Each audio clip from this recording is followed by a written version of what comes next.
Hello? Welcome in. How's this lighting? Maybe one higher? I think that's good. Happy Sunday, my peoples. How's everyone doing today? It's good to be back in the kitchen after our fun cooking yesterday. Everything turned out so yummy. You hear noises in the background? What kind of noises in the background? The lighting's good for you, Kimmers? Perfect. And welcome in, Kimmers. It was good to see you first today. I hope you're having a good weekend. Welcome in Dr. Treckert as well. We got Faceplant. We got Mish with us. It's going to be a fun stream. We also have Michael. How was your stream yesterday, dude? Did everything go good for the first one? The usual AC unit crackling. Well, there's no AC plugged in though. There's a fan, but it's really far away from me. That's craziness. Does anybody else hear that? I know we've had one other person talk about this before, but they typically will watch using headphones. And I think you pick up a lot more background noise that way. I don't know. Let me know, guys, what's happening, and we'll get it fixed up if there are things that need to be fixed. But anyways, we are going to be making both dessert and lunch today. Another HelloFresh sponsored stream, and I'm excited because it's a warm one out today. We got a last little summery weekend, I think, here. So we're gonna make some Baja style salmon tacos, which I'm really excited for, as well as this recipe that I found. I had to scroll back in Discord a while back, and I noticed that I found this recipe for the cake in June, and now it's September 1st. Also, happy September, everyone. But yeah, the whipped cream dream cake. We found it in June, making it in September. Always good to scroll back in time. I remember these things. Mish, the heck? You've not been paying attention. Thank you for the 1 biddy, Mish. And hello, yet it is as well. Yeah, happy Sunday, guys. I hope we're all doing a-okay. Okay, so we have 2 good recipes to make, and then I know Mish is here because the cake that we are making has some Danish inspiration, we can say, from it. So let's check it out. There is our menu. So the tacos are gonna have a cilantro lime slaw. What else? Ooh, it looks like there's some guac on there too. So this is what it's gonna turn out to look like. It's pretty dark when I show you there. Let's go to this one. Oh, hello. Massive screen still. So there's those. Is that feta cheese that I see? Is that feta cheese and I didn't get a note this week saying that there wasn't any feta? What is going on today? That wasn't even planned. Let's zoom in so you don't see all the wires and stuff from my office cart. You're so excited it's September, bring on the fall. Yeah, we're ready. What I said to Sam this morning while we were waking up. Just look over at him. I was like, hey, wake me up when September ends. And he said, okay, we'll just go back to sleep for a month. See you guys then. It better be feta, otherwise you're out. Okay, so what does this have? We got the cilantro lime slaw. We decided to choose salmon instead of tilapia today. You choose whatever you want.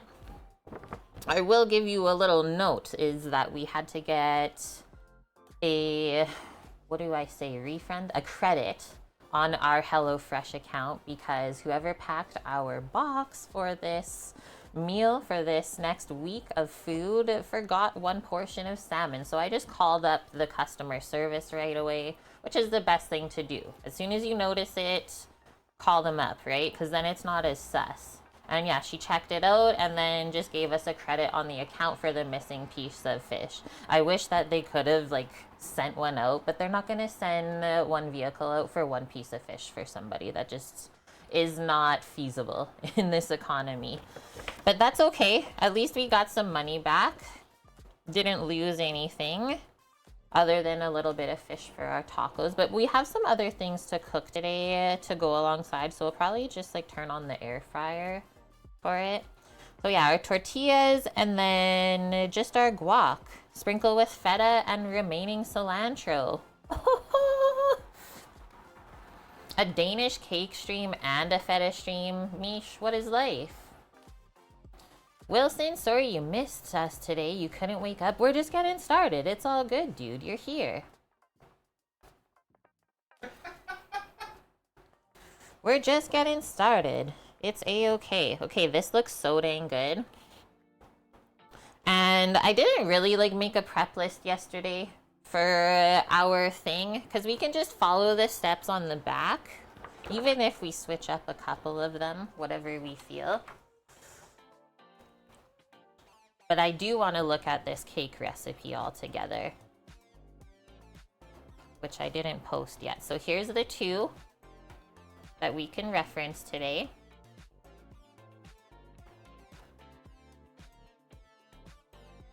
Whipped cream dream cake. Everyone that I've said this title to is very intrigued by it. And that's, I think, what got me. Also, the look of it. If you guys click on the recipe, it looks insanely good. Like crunchy coconut, a layer of like chocolatey stuff in the middle, and then the cake batter itself has actual whipped cream in it. So it's going to be super rich. It looks so good. Okay, this is how they describe it from King Arthur Baking. There's 48 reviews, 5 stars. With its crunchy, sticky caramel coconut topping and its fudgy cocoa ripple, this cake has serious Girl Scout Samoa vibes. The recipe itself is a mashup of 2 greats, whipped cream cake and Danish dream cake, dromacage. Did I say that right? Did I say that right, Mish? Dromacage? The batter, a technique that we picked up from baking legend Maida Heater, starts with whipped cream as its base. There's no other fat or liquid. What? And it bakes into a fine crumbled, light but rich cake. You didn't say it right at all, Kate, but I accept it. Thank you. We'll have to have a Zoom meeting one day so you can teach me all these things. Oh yeah, okay, we'll do this then.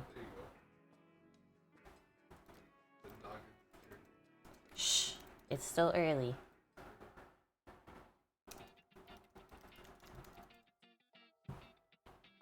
Kimmers! Ugh, perfect timing going into fall with a menu request. Pots and Pans Redemption, 50,000. She says chicken noodle soup. And I say okay to that. Maybe we'll even make our own noodles for it this time.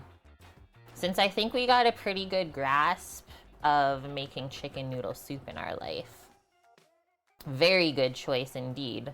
I also might have something like 3 liters of chicken stock in the fridge right now, so thank you.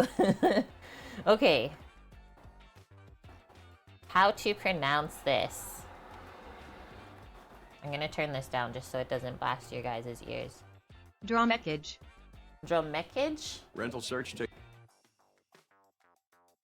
What was the other thing that it said after? rental search. I'm scared. I'm closing the page. She's not saying it right. Okay, well then I'm not even gonna keep looking then. Let's not focus on the name, but rather the cake itself. Okay, so carrying on. So the cake is gonna be crumbly, light, and rich. Once the cake is nearly finished, the Danish dream cake part kicks in. Oh my god. A coconut butterscotch topping is spread on its surface, and the cake is baked again until the topping is bubbling and bronzed. Sounds insane,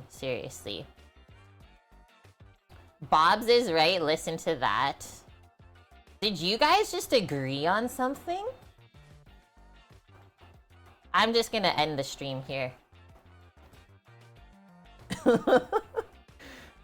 Drømmekage. Oh, that sounds so cute. Drømmekage. That's so hard to say. Drømmekage. I don't think I can roll my R enough. Drømmekage? It's like the keg is like, sounds like cake to me. Interesting. They agree lots, just saying, guys, okay? Noted. I will remember this. Everybody clip this time. We'll play it back for when there's that moment when they're not agreeing. Okay. Prep time 25 minutes. Bake time 45 to 52. Not 50, 52 minutes. Total time 1 hour and 20. So obviously we're gonna start today's stream by making the cake and getting it baking. And then while it's baking, we can work on our easy lunch things. So yield, it says 1 8-inch cake. I don't have an 8-inch cake pan. I have a 9-inch not perforated, but springform pan. And I think I was reading through the comments and somebody else said that. Okay, I made one for a larger crowd using 1.5 of the recipe and a 9-inch springform pan with perfect results. So maybe I'll just scale the recipe a little bit larger and we can use that pan. Just, I don't think I have any more of the like just small little cake pans. So this is what we'll use instead. I think that will actually work a lot better anyways with the high sides. It will help the cake rise more. Okay, so the oven, let's write down just a few things on our prep list before we start, so we don't have to keep clicking back and forth if our hands are dirty.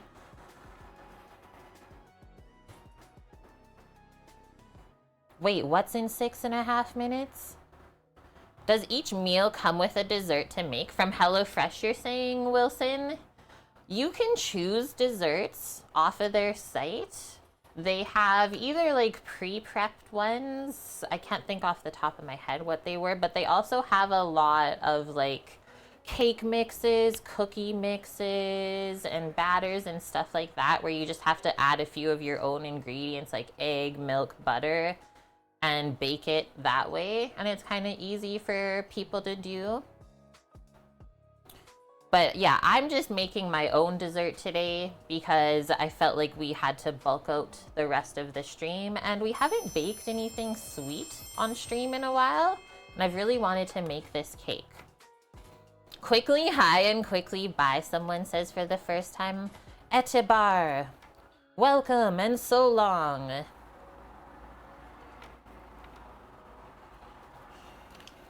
Okay, so 375F. I might go a bit higher on my oven, like 400, just because I find it bakes pretty cool.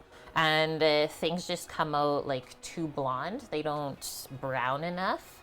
So I'll probably go up to 400. And then we saw the bake time up earlier was like 45 to 50 minutes.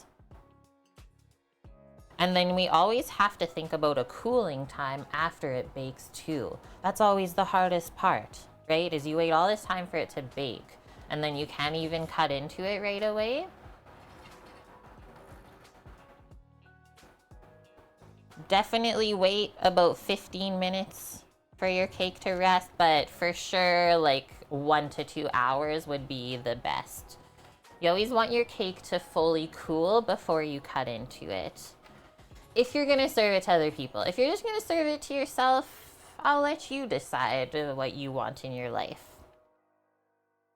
So there's 3 different things for this cake. There's a filling. So when they said the dark cocoa or chocolate ribble throughout, so that goes in the middle layer, and it's just sugar, cocoa, and a little bit of salt mixed together. So that's easy. So I'll just kind of write that. Filling, and then we have the cake batter itself, and then while the cake is baking, we can mix together the topping that then gets poured over and baked again. It makes great muffins too. So yeah, Misha's saying you can make them into muffins, and I love to do that if I don't have a ton of time, because muffins bake up so quick, right? You easily cut the time in half, probably even more. Typically muffins bake in around 15 minutes, right? Whereas the cake's 45. And then the other thing is muffins, because they're smaller, they also cool off quicker.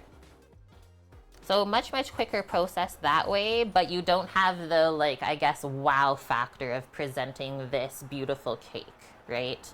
That's the only thing to think about. Okay, our cake, and then our topping, easy peasy.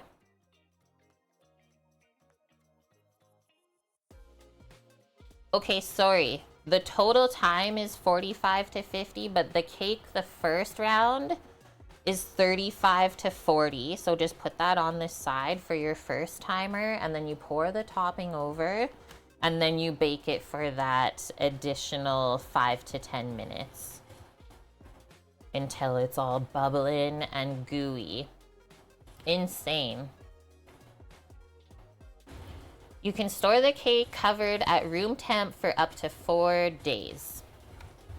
That's pretty typical for most cakes. Okay guys, let's get started, and then we'll roll into lunch.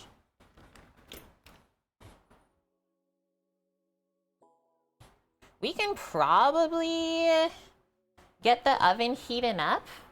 I think we just mix the cake in a stand mixer, really easy. Yeah. So beat the cream. I don't ever use almond extract, but I will use vanilla for sure. So we beat the cream to stiff peaks, and then you add all of the sugar, and then the eggs,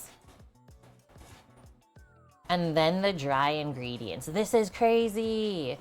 Mish, is this how you make the Danish cake, or this is kind of different? Okay, I'm gonna get the mixer set up and away we go. This is different. Woohoo!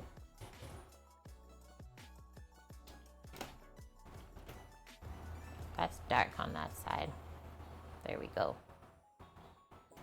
Okay, keep this recipe up because I'll definitely have to reference it the whole time. Just gonna bring over all the ingredients we need. We'll start by making the filling quick, and that way it's ready to go for our middle layer. Cocoa. Oh, we need vanilla. Got the coconut here. I don't know if there's brown sugar, but I'll bring that.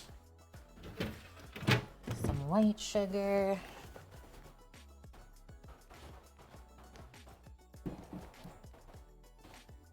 The Danish one is more like a sponge cake type.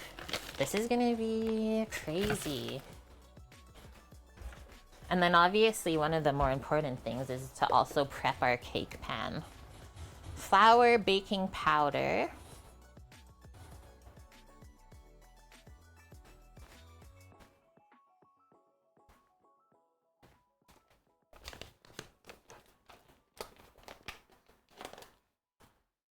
We'll get our eggs out to warm up a bit. Oh God. Booty trap. That is one thing I will say, is when you get the HelloFresh order first, if you get like a lot of meals like we did, the fridge is so dang full for the first like 2 days.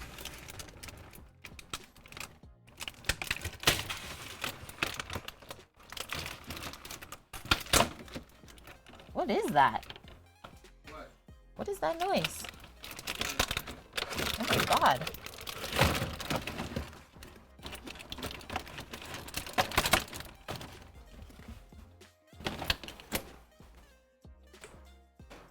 Hi Kermit. How's it going? Okay, we got our eggs out to warm up. And I think the only other thing is the whipped cream. But I'll keep that in the fridge until we're ready for it. And then the topping has butter, coconut, brown sugar, milk. Easy peasy. Okay, let's get just a little container for these 3 ingredients. I thought the filling would be like wet, kind of. It looks like it's just gonna be dry. And then you just kind of distribute it over the batter. So 3 tablespoons of white sugar.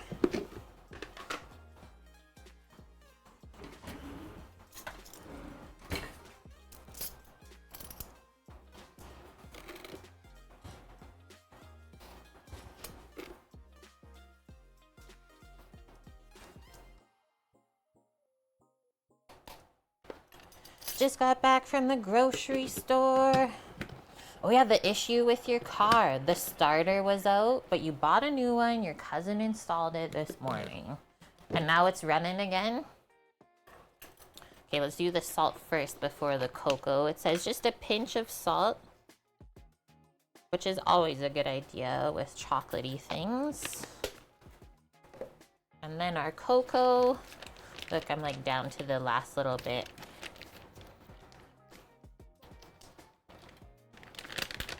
Well, that's good that it was an easy fix like that and nothing too serious otherwise.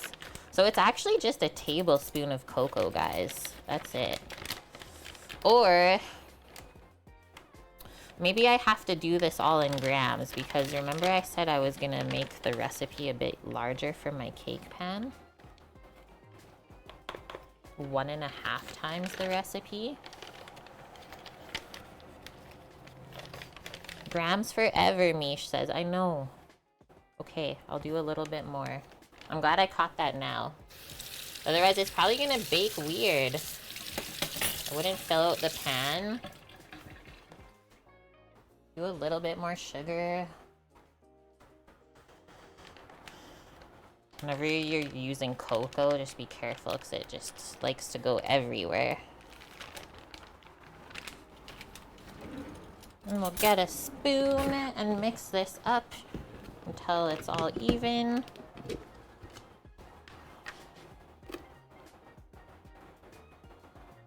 Did a little bit more, like half tablespoon. So it's just like a sweet cocoa mixture, I guess, for the middle. And I don't know about you guys, but I love coconut and chocolate stuff.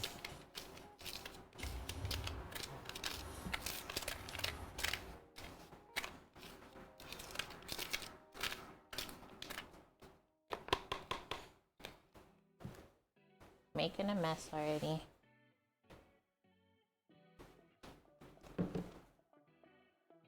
Okay. Mixer time.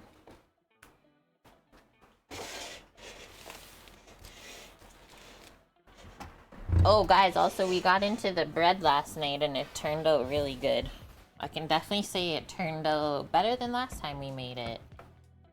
Last time was really, like, dense. It rose to the occasion yesterday. Okay, I'm not gonna plug this in yet because if we're going to scale it with a scale, I need that plug opened.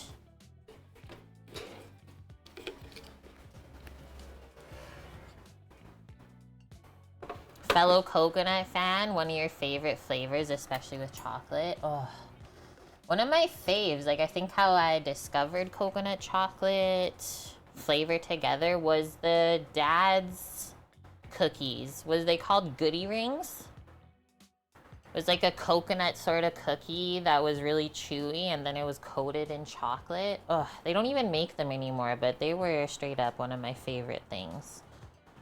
I discovered working while at the grocery store.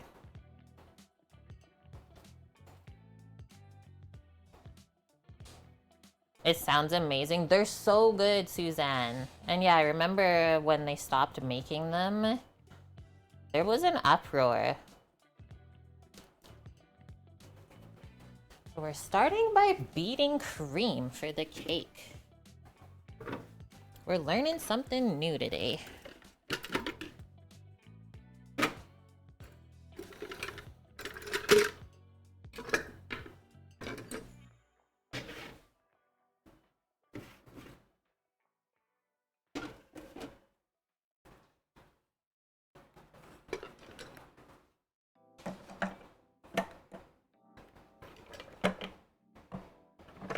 Were they oatmeal cookies? Yeah, it was like coconut and oatmeal.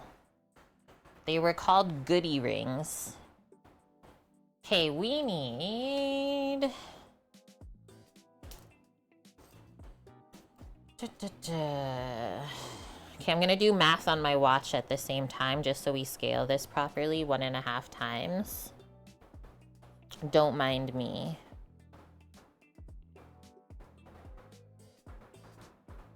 So 340 grams of whipping cream. The thermometer booby-trapped. Almond Joy is your favorite candy bar, but they're always the bottom of tier list. I don't even know if I've ever had that. Probably because we don't get it in Canada? What's the other coconut one that's covered in chocolate? Can you say it again? Bounty bar. The Bounty Bar, yeah. Okay, grabbing a couple containers, guys, to measure out all this stuff. For the dry ingredients, a couple wet ingredients like eggs, butter. Just leave it up there. I think 340 grams will fit in here. Let's see. And then we just add vanilla to the whipping cream and whip till stiff peaks.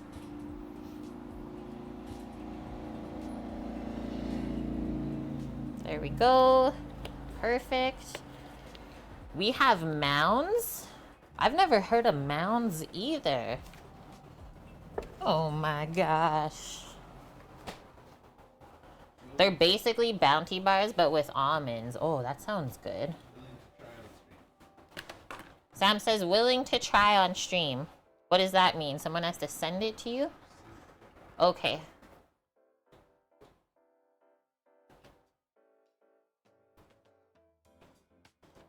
Stiff peaks coming up. I'll just let that drain there, sure. Mix up the vanilla.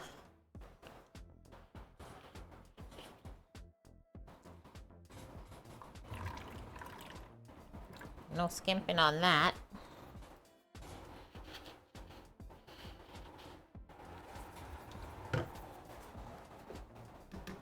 Okay.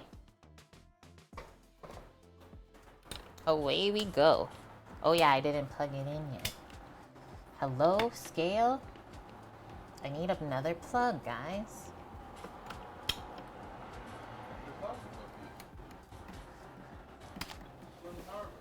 Oh, okay. That works? That works. That works like that? It works like that. We're routing.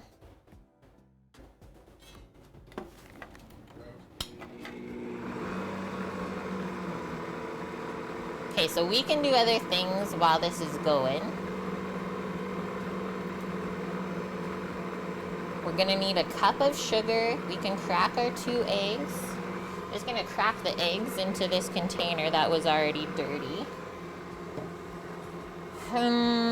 Because we're going 1.5, I'm just gonna add a little bit extra. I have some egg whites in the fridge for the egg.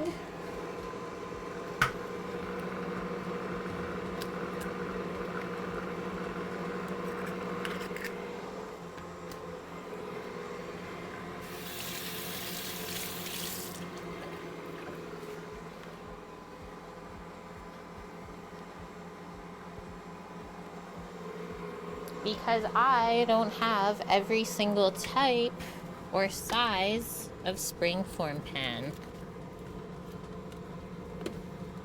Maybe one day. I have all the big ones.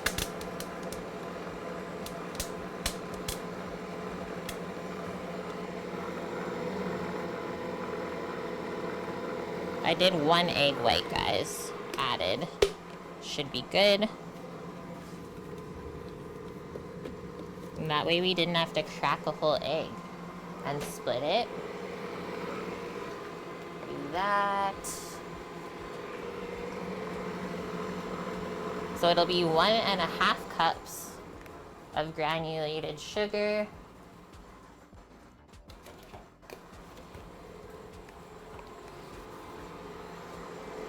I'm gonna turn this up a little bit now that it's frothy.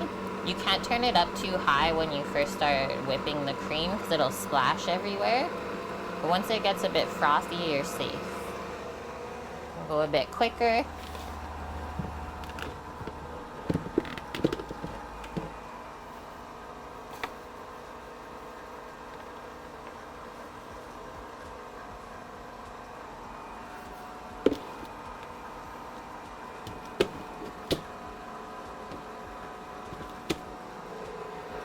Our sugars. Okay, and then I'm gonna calculate our flour amount in grams so it's really accurate. 270 grams we'll need. And that's pretty much it. Yeah, there's no butter or anything. It's a Lauren? Hello? How's your weekend going? I'm gonna measure the flour over here. How's the ronce?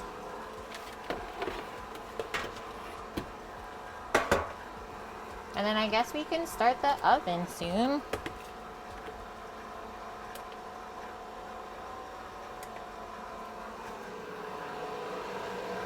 She says howdy, everyone. Did I bring the flour? Okay, I did. 270 grams of all-purpose flour.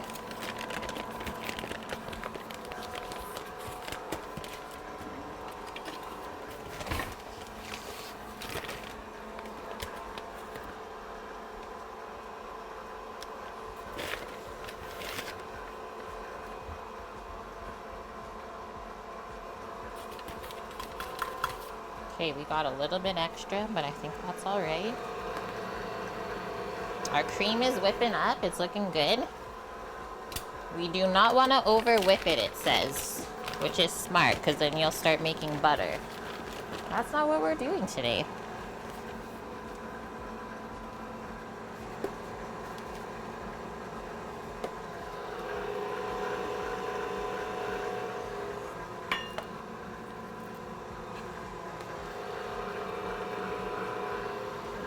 There's all of our things we gotta add still.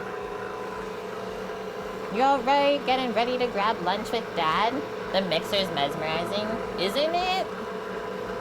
I still love it so much. Mish, say hi to Dad from his Danish friend, his Canadian friends. We're almost there, guys. I'm gonna turn it up a bit now that I'm watching it. It's safe.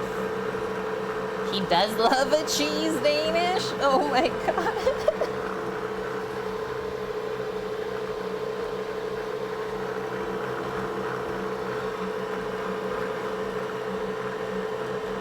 Go, go, go. I think we're almost there. I'm gonna stop just to see. Okay, so see how it flopped over? Can you see in the other camera? And they didn't stand straight up. That's soft peaks. Think about like a mountain peak. That's what a stiff peak is. It's sticking straight up. Keep going. Then I'm gonna grab a spatula out for scraping around the outside of the mixer. What do we add next? Add the eggs. Sorry. Beat the cream and vanilla together until it reaches stiff peak. Add the sugar all at once and beat on medium-low just until it's combined. Okay, now let's check this because I can see it got thicker in that small amount of time. Okay, so it's not like really peaking on the beaters, but it is sticking up now and it's firm. So that's exactly what we want. We don't want to go more than that. Like I said, then you're gonna start to separate this into butter and buttermilk. Give it a little scrape around, and then as I pour the sugar in, I'll kind of pour it all over. Because that's quite a bit of sugar, 1.5 cups.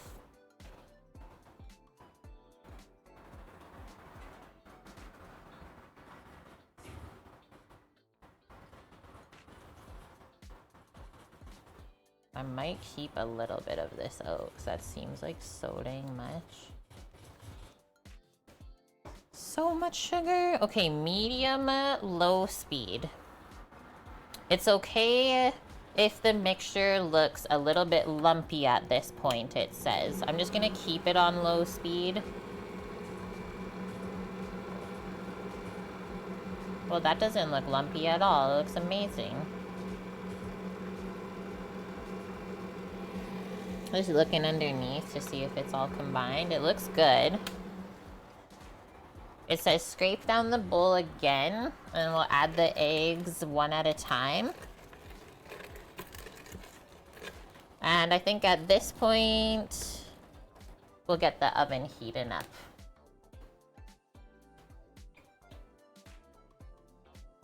$375F. I'm going higher, 400.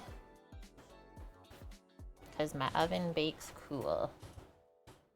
It might start with the 1 egg. Wait, let's see. Yeah. Okay, we'll do 1 more egg. The egg slap sound is always so funny. Come closer. So you should be able to kind of see the egg getting mixed in with the yolk breaking and stuff.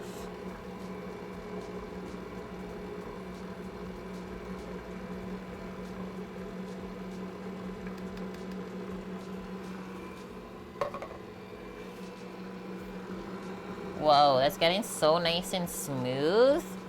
It does say this, so be well after each addition. So I can turn this up a little bit more, and it says you'll have a pillowy, creamy mixture.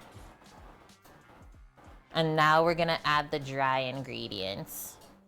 Luna wants to volunteer to lick the beater. This looks so good. It's like so shiny and smooth. Gonna do a little extra beating now that we have the barrier, just to make sure all the sugar and stuff is dissolved before we add the flour. Boom, good. 1 more scrape. Oh, this was interesting, Sam. I think you were sleeping yesterday. The mixer link that we had was wrong. They like changed the link to the Incarcerum site. And nobody knew. Mish says, Sam, sleeping, never. Okay, add the dry ingredients, beat until almost no dry bits remain. Finish mixing with a flexible spatula until fully incorporated. And then we transfer 2/3 of the batter to the cake pan. And then we sprinkle our cocoa filling over it. And then put the rest of the batter on top. And smooth it out. How cool. Okay, oops. Closes the recipe by accident.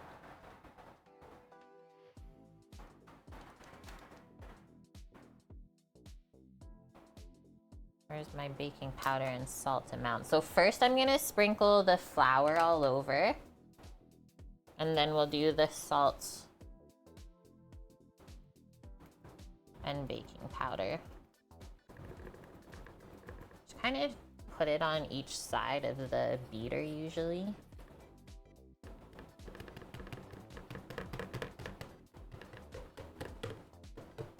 Little taparoo.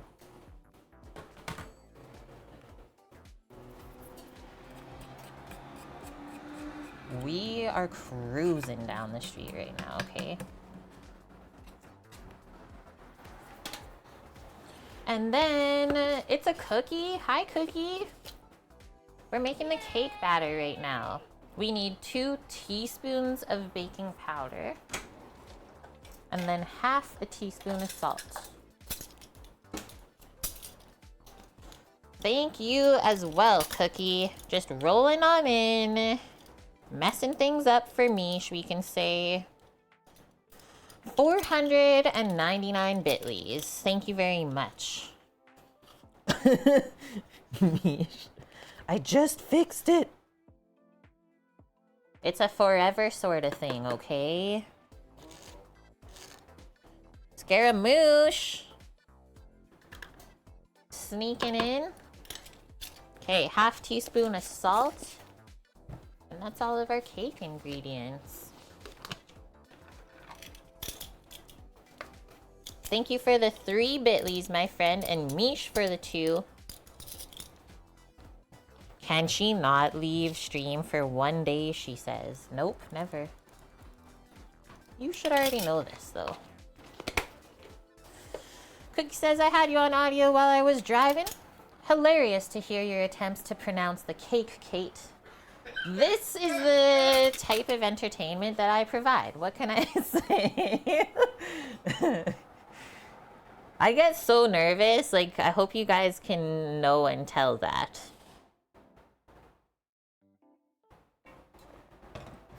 Don't like pronouncing things wrong. Okay, front and center now. Beat until almost no dry bits remain. Finish mixing with a flexible spatula. Flexi. So just low speed. Keep your eye on this. Thanks, Mish. I won't say anything. This is the craziest cake I've ever made. There's no butter. You start with whipped cream. Like straight up whipping it. Okay, now we're gonna take this away and finish the rest by hand. Give this a little wiperoo. Guys, I lucked out this upcoming week, the long weekend. Usually I go cook at my clients because they don't do anything for the long weekend. But I messaged them this morning asking if they're around tomorrow before I make the menu. And they're not around. So I said, we got an extra day off. So pumped. It's supposed to be nice out too. Okay, we still have to fix up our cake pan. We could have gone crazier and added feta cheese to it. A feta cake, if you will. I mean, at least we do have feta in the tacos today. Unless, by some surprise, they have snuck another cheese into the bag that I didn't look at yet. This is kind of messy to scrape off, but we got this. I'm trying to not put it everywhere. Maybe we can give it a tap on the side. Oh, that helped a bit, actually. Okay, so this is gonna use some strategic mixing. Sam, do you need to taste this? I'm surprised you're not over here. Okay, so I'll just put it to the side for now then. That would be lovely. Always ask your human if they need to clean the beater. And if you don't have a human, maybe there's an animal. Maybe your human is an animal. Hi, Mickey. What? Just been out with the doggos. Hope you're both okay. We're doing good today, dude. How are you and the doggos? I know it's Sunday. So was it Sunday roast day at the pub? So I'm scraping around the edge, guys, where it's really lumpy. And then just maybe gonna try to cut in the dry stuff a bit with the spatula. Go around and around until the batter feels even, because it's pretty thick on this one side. And then if I go off of like pancake batter and waffle batter that we don't mix until it's smooth, probably the same for this. I'm just gonna go until everything looks moistened like this, but as you guys can see, it's still kind of like lumpy looking. Okay, set this to this side. We're gonna prep up our pan. It said, so they do parchment, but then also grease the parchment. I don't know if I want to do parchment. I guess I'll have to for the bottom, just so that the cake batter doesn't run out, but it's pretty thick anyways. Sometimes it's easier to just butter and flour your cake pan if you feel comfortable with it, but maybe since I'm using a spring form, that's not very smart, because what if some stuff bakes out at the bottom since it's opened? So first, we'll open this up, and then I always just put a piece of parchment under, and then close it back up and trim it, and then we can spray the edge of the pan with nonstick, and then just cut a piece of parchment to fit around, and that will be good. Greek. There's been no proof of life, it's true, for the feta. You guys. We don't even know if it exists yet. It's all just a bunch of hearsay. Mickey had roast beef today. They always do side dish cauliflower cheese. Heck yes. With Yorkshire puddings, I would dip it in the cheese.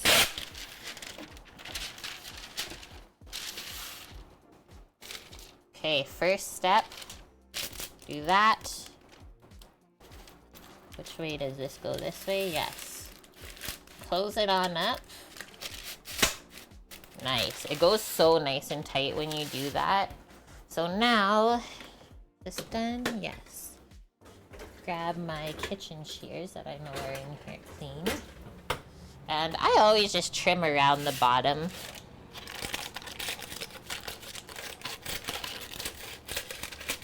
Clean it up a bit.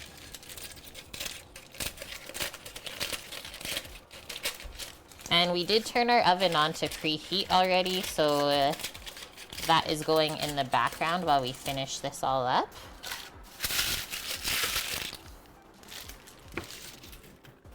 Okay, so I'm not gonna trust the metal cutter on this to cut straight, because you can kind of see already it cuts angled, it cuts like rounded when you use it.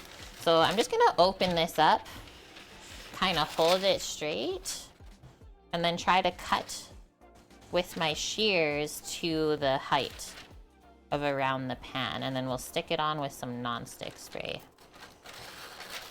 It's okay if there's a little bit sticking out over the edge. You might need a little bit more. Yeah, that's like half. So we can do another one. They've only started doing the cauliflower cheese in the last year or so. Oh, nice. And like, obviously people are liking it, right? Otherwise they wouldn't keep doing it. Like I said, I think that would be so yummy for dipping the Yorkshire puddings. Okay, tuck that in. Let's see how this goes. I'm gonna spray this over the sink so we don't get the stuff everywhere. And spray the bottom too a bit. And now, take this right down to the bottom edge of the pan. And then we just go around the best that you can. Like, I don't even know if I cut this super straight, but it's better than nothing. And with having the spray on there, it helps it not fly around as much. Oh wow, nice. It just fit halfway. Okay, so that's all prepped, guys. I think I'll do one more spray around the edge now, because we only sprayed the outside part. Boom.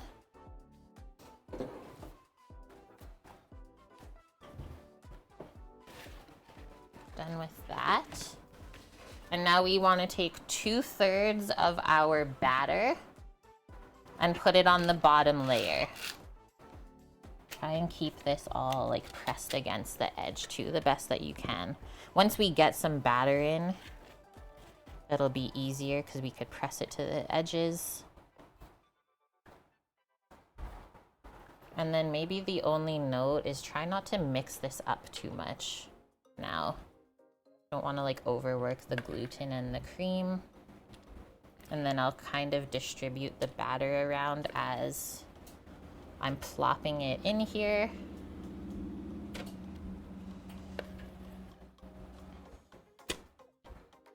Definitely most interesting cake batter I've ever made.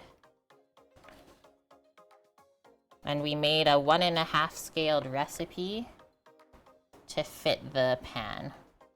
Maybe one more scoop and that will be good. Which looks like a good amount too, from what we have. So now press to the edge.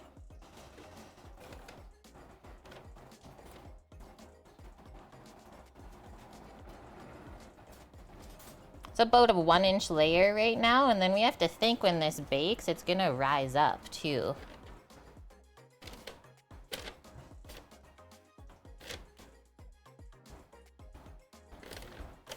Samo says, so all the way around the edge, make it nice and even for the layer. You want to eat it for dinner, just the batter? Samo's looking for the beaters. How does it taste, Sam? Like, what's your, is it just like really creamy and rich? Cake batter? Just a really good vanilla batter. That's it. So now this is sugar, cocoa, and salt for the middle layer. Kind of just shake your spoon to distribute it evenly. That's how much we have to use. It's quite a bit. So that's gonna get like fudgy, right, when this bakes. And how they described the cake was like Samoa Girl Scout cookie vibes. So if you're a coconut chocolate lover, this is gonna be for you.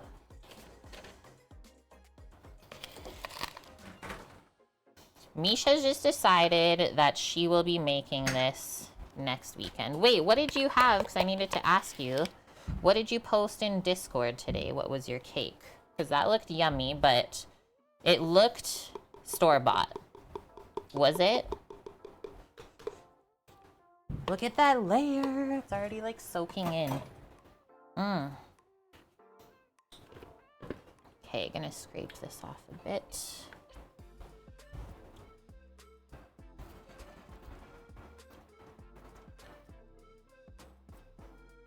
That was a salted caramel cake. And yeah, it was from a bakery. Nom. How much did you pay, if you don't mind me asking for that? Because that would be like probably like $60 here. 80 Danish kroners. We're starting to get a hang of the conversion from watching Berta all the time. What's 80 Danish kroners again? We forget. Okay, just getting this last layer all mixed up. And so once again, try to distribute as you lay this, right? But it did say if you get some of the chocolate mixed in, it's okay. It's okay.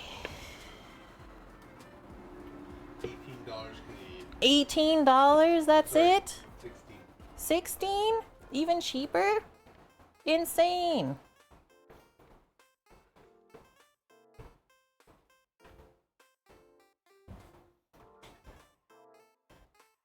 I approve this cake batter. Samo approves the cake batter. If you need snacks, you can have my quesadilla. I got the beef potato little leftover piece. Oh, he's getting into the homemade bread. Samo needs a bread snack. Okay, we're almost there, guys. It's so floofy. Scrape this off.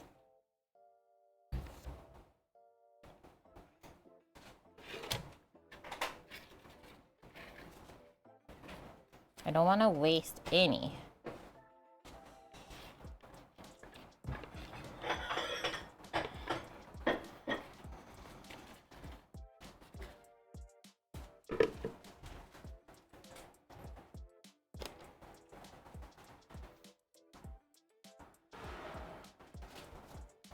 Had to watch your nephew's first game for Ohio State football. Cool, Cookie. I remember you telling us about this, and I was so pumped. He didn't start for the game, but he was on TV. I love how crazy college sports are in the US. I don't think it's like that here in Canada. Like, not even close. Okay, I'm gonna get an offset spatula now to distribute that. What is happening? CFL even televised? Yeah. It is?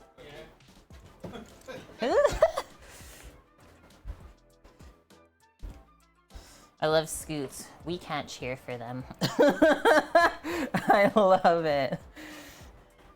Okay, this is gonna be hard, but we got this. Oh, you can show them. Sam's showing bread from yesterday. That's how dark it turned out. Like, it looks like rye bread. So I don't know if that was from the sunflower seeds or what.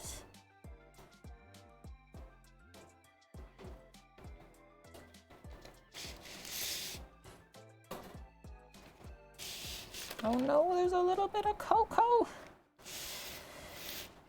We got this, guys. I know it. We're doing it. It's working.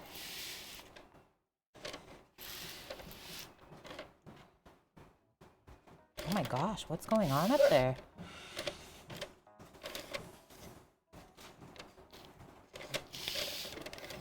Everybody scream! Okay, I successfully did it. Good job. Just a little bit on this one side, but shh, don't tell anyone, okay? Shh, don't tell anybody. Gotta swoop a little bit over here too.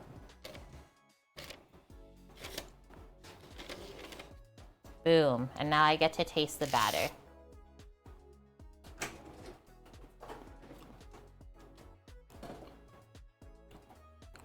Not too sweet, definitely just a vanilla cake batter. Misha's whole prison already knows. Red alert! Lockdown! Okay, because this is in a spring form, I'm gonna just bake it on a sheet pan, just in case anything flows out the edge. Maybe a little bit of the cream will bake out. I don't know what's gonna happen. So if we don't know what's gonna happen, just put a sheet pan underneath. What are you saying over there? What'd she do to go to prison at 13 years old? I don't know if anyone knows the story yet. Okay, boom. Cake complete. Did you hear the oven beep? Yep. Sam heard the oven beep. I didn't, so thank goodness he did. Let's put this in the I oven. just did. Oh, amazing. Like literally as you asked. See, that's, I just like time out the sounds now. Because I've heard them so often. Okay, so oven just beeped. 375, 400. It's gonna go in for 35 to 40 minutes. During that time, we're gonna make the topping. It's like a coconut butterscotch. Let's do this.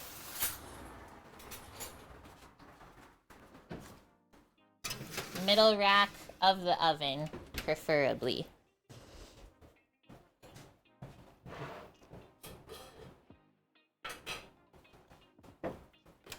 I'm glad I can make you guys all laugh. Okay, filling, done. Cake, done. Topping, time. I know you've traveled a lot over the years, but have I ever been to Baja? I haven't. And that is somewhere we really want to go. Especially drive down.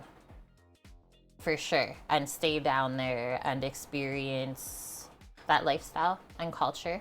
It's very, very different from where we live and what we do. That guy on chat says, hi, hello, welcome. Has anyone in here been to Baja? Like, I watch a lot of van life people online, and that's often where they will travel to in the winter time. It looks so nice. Okay, our filling. Combine all of the topping ingredients in a small saucepan over medium-low heat. Cook, stirring frequently until the butter has melted, the sugar has dissolved, and the mixture begins to bubble around the edges. 1 to 2 minutes. Spread that topping over the cake after these next 35 minutes, all the way to the edges. It says if your cake is finished before you make the topping, which obviously that's not going to happen. It's okay though to let the cake sit on a wire rack out of the oven before you finish the topping. So don't freak out, okay? And then once we pour the topping over, it bakes for another 10 to 12 minutes. And the coconut mixture is gonna like firm up and get crunchy, I think. Magic. Let's bring that all together. Starting with a small little pot. It's a crazy fridge right now, but it's gonna get better after stream today. We know this. Okay. Okay. Coconut. I'm using coconut sugar instead of brown sugar. We've come full circle. Salt. And then we need a little milk and a little butter.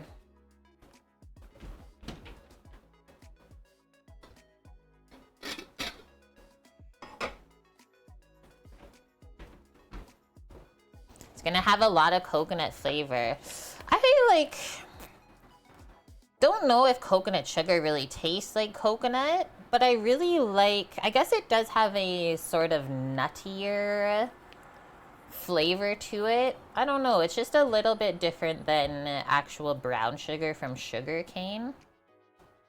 I go through phases. Sometimes I like to use this. And I also saw that this was a new product recently and I wanted to try it. And so far I really like it for being an organic product. Okay, we'll put the butter in there first. Guy Fieri's been to Mexico for a few segments of Triple D. Man, that used to be one of my favorite shows. Late night TV on the weekends. Diners, drive-ins, and dives. But then it would always make you so hungry. So then you'd have to just go to bed.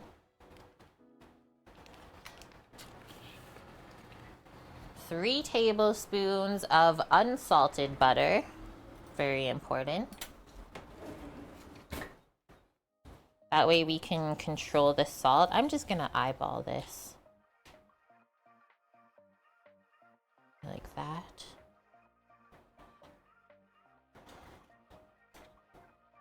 A little bit more.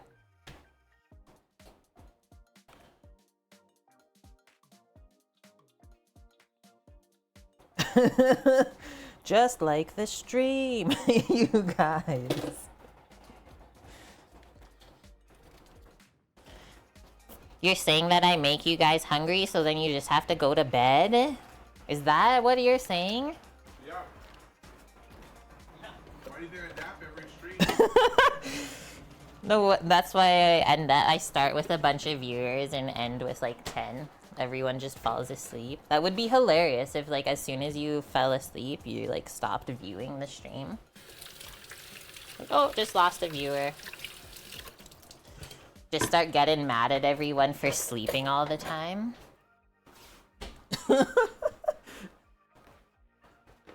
Get hungry and go to bed. That is seriously me every night. Sam's been having this habit of like asking me to start doing stuff at 9 p.m. every night. And like I just start rolling my eyes because I'm like, you literally know that's my pumpkin hour. Like we don't start things at 9 p.m. That is almost bedtime at 9 p.m. We need a tablespoon of milk. And they say preferably whole, not halved.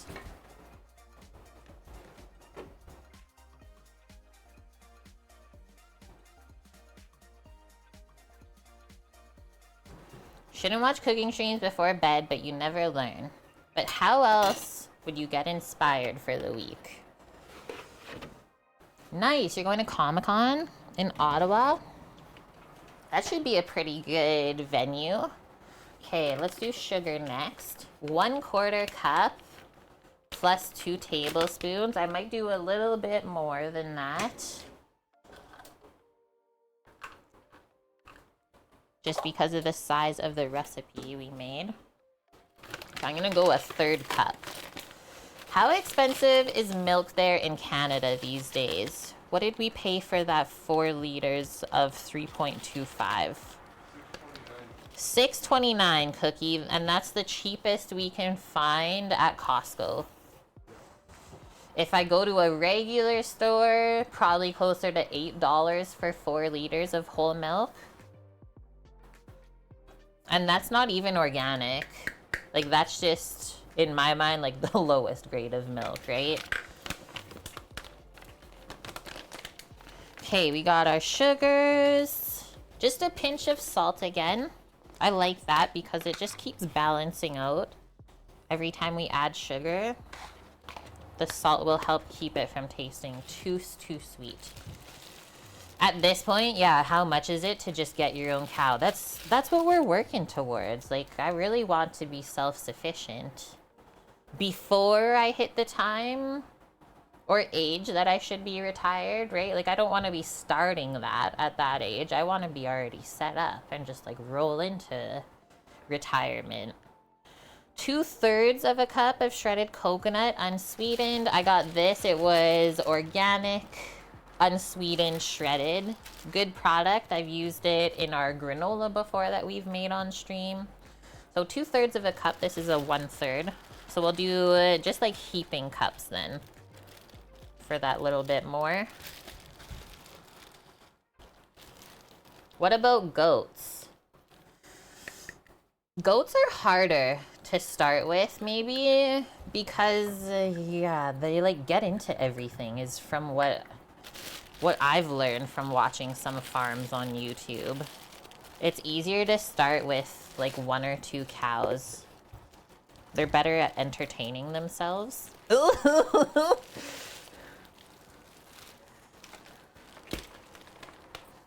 But that's why people will hire goats. Like, that's one of my favorite TikTok feeds, is the people that hire the goats to clean up their shrubbery and stuff in the yard. Because they do such a good job. It's like professionally landscaped after.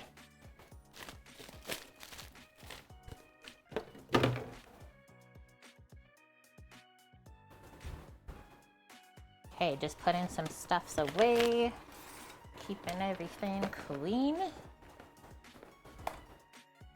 Some people are intimidated by goats, but they're actually very friendly. Sheep are good at cleaning up too, me. That is another thing, is like they're great lawn mowers, is what most of the ranchers say. Just let the sheep free roam in the front yard and they'll cut your grass for you. Easy. Sugar, cocoa. Used a lot of ingredients today. Gotta put a little bit of sugar back.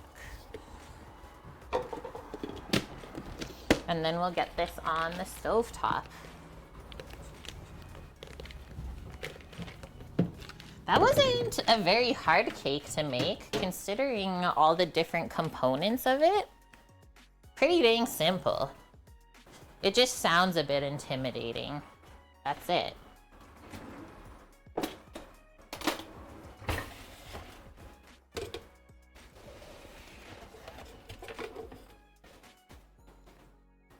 There we go. Cleaned up, ready for the next task. Best feeling ever. Okay, let's go over. So it says just 1 to 2 minutes over medium-low heat until it's bubbling and everything is dissolved together. Okay. Switch this out.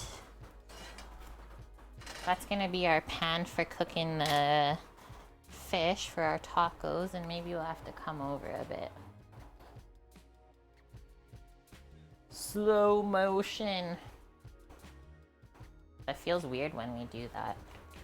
Okay, medium-low heat. And then let's just get some sort of spoon. Maybe the silicone spoon will work good for when we go to distribute it over the top of the cake. Just gonna kind of swirl that butter around the edges. And now we'll wait for that.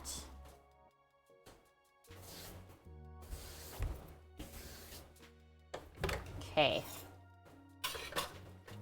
While we're waiting, I'm gonna read through for our tacos, and also we'll take out the bag. We'll do a proof of life for the feta cheese.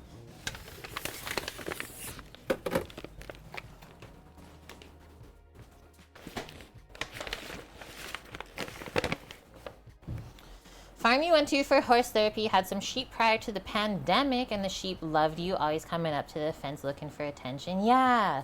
Okay, that reminds me of when we used to live on the island, and sometimes we'd go on like a far bike ride to the farm area that I used to volunteer at, and there was always a lot of sheep farms, and you just stop by the fence and they'll all run right up to you. It is the best thing ever. I loved it.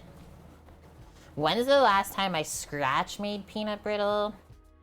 I would say like last year. I think I made it when I was baking up at camp, or I helped.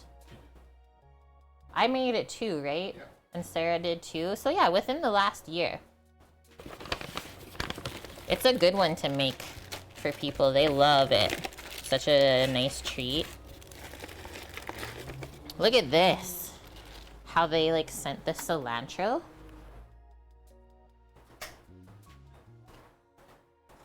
So it doesn't get bruised at all. Tortillas.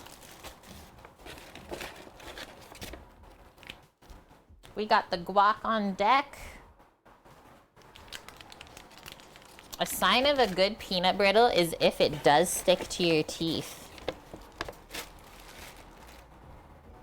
Guys. Okay, there's another bag with all the dairy and cheeses. But there's no feta cheese in this bag.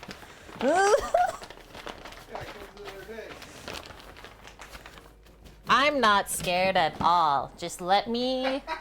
I'm just gonna come and stir the pot for a sec. Quick detour, if you will. What? Quick detour, because I'm too scared to see what's gonna happen. I'm also gonna turn that down. The heat was too high. We might need a bit of more butter. We'll see. Okay, this is the only other place where there could be feta.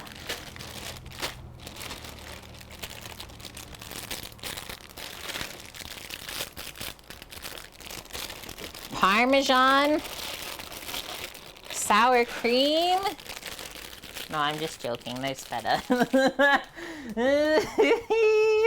Not one, but two. It looks pretty good, too. A 1/4 cup of feta in each bag. And I don't think we need any sour cream for this. No, it's just the guac and the feta. So let's put those things back in the fridge for now. And everything else can stay out. These tacos have a salad and coleslaw in them. Look at how nice and fresh the greens are, though. Probably good to pick the meals with the fresh greens like this first thing to eat. Because that just came in yesterday.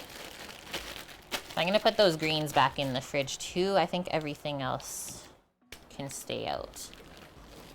Ah! We really got to stop this. Oh my goodness. That's me about to have a freako, but I'm not going to.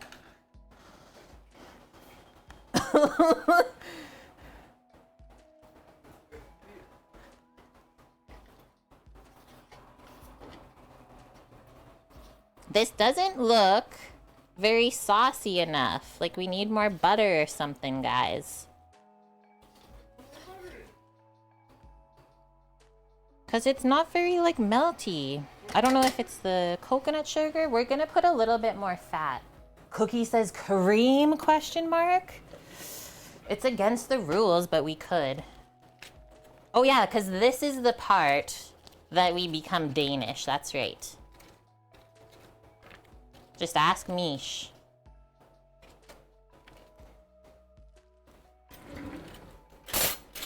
We need more butter.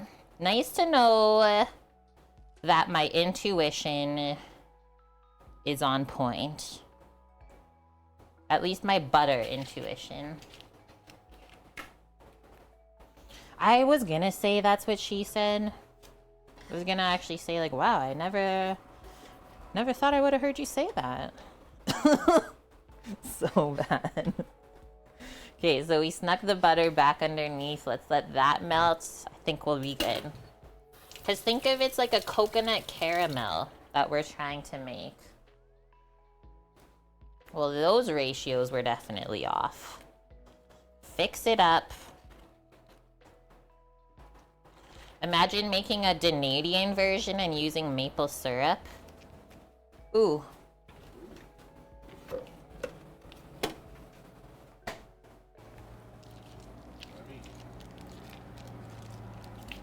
Mish says, shunt the front door.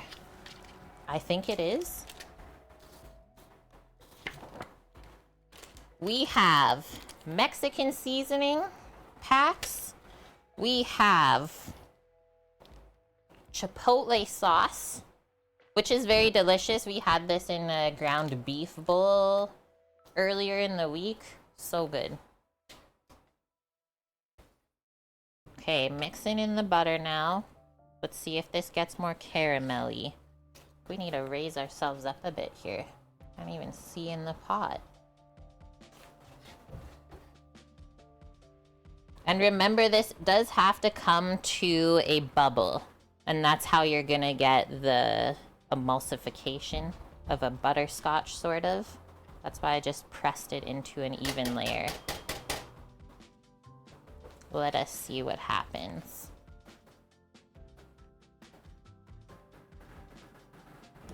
That's right, Greek. The front door's already closed. We don't want no flies in the house. Digging out our one little piece of fish. What do we think, guys? Just cut it into small pieces to go on the taco? Or do we want to just cook the whole piece and then flake it into the tacos?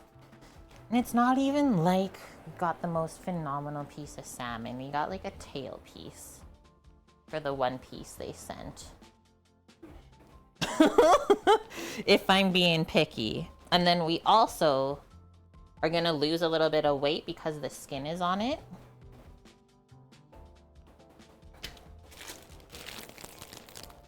One, two, three, four, 5 tortillas in a pack. 1, 2, 3. I think I might only get 4 portions of fish from one piece. You say flake it. I think that'll be the best because that way it'll look like there's more on it since we only have one. And so the fish gets half of our seasoning here, or like the pack of seasoning on it. So we'll put that together for prep. And then as well as salt and pepper. We have cabbage, vinegar, and cilantro to make the slaw. And that's pretty much it, guys. Really easy lunch to go after the cake. Are we gonna bubble here? Do I need to turn it up more now? Okay, I see a little bit of steam building up finally. Let's get some bubble in action. That it's ready when our cake is ready. And yeah, we got surprised with a really warm day. It was only supposed to be about 20 degrees Celsius, but it's gonna be closer to 30. Got a little heat wave coming through.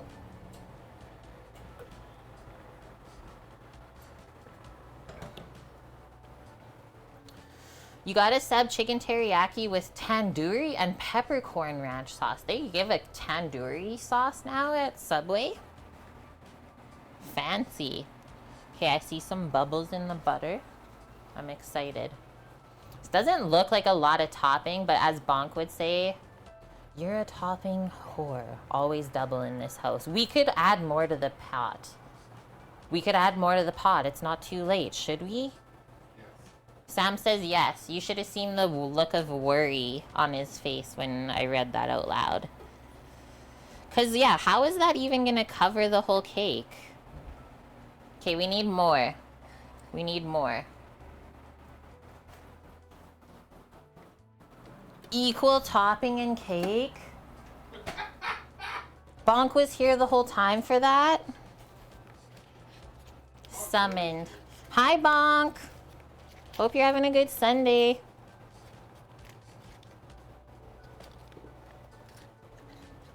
We need more, guys. Because that's the worst feeling ever. When you make something and then there's not enough of it. Ooh. Not that this is really difficult to make. But still. Sneak that back under to get it melting, and then we'll go grab a little bit more sugar and coconut, and I think a pinch of salt.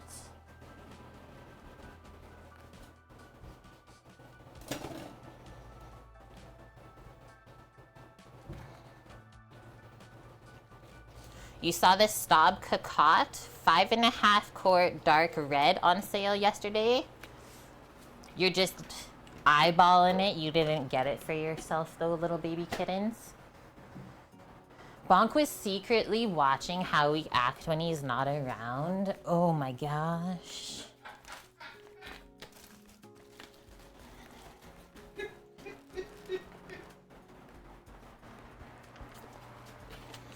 Pretty well behaved today, considering like Mish and Bob actually agreed on something for once.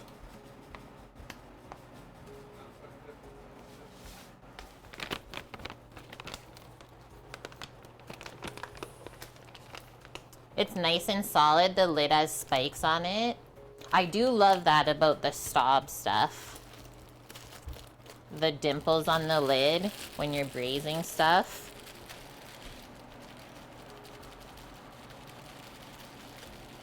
This is why you buy extra coconut. Okay, that'll do it, I think. What do we got? Only 11 minutes on the timer even. What the heck? The cake looks amazing. It rose to the occasion. Hello, gangster from L9. Stir it up.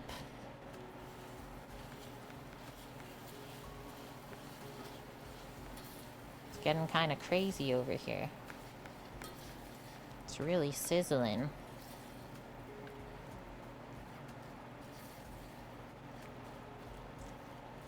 I might add a little bit of maple syrup. Coconut caramel, that's a first for me.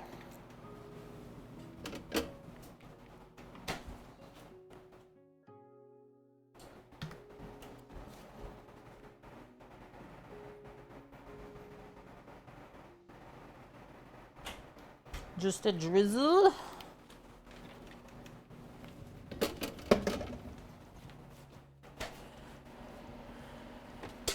Get the trivet ready. Oh yeah, and our pinch of salt, guys. Do you see the one bubble?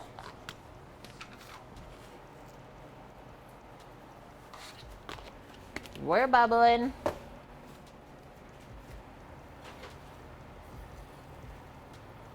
Samo, how was your peanut butter jam bread?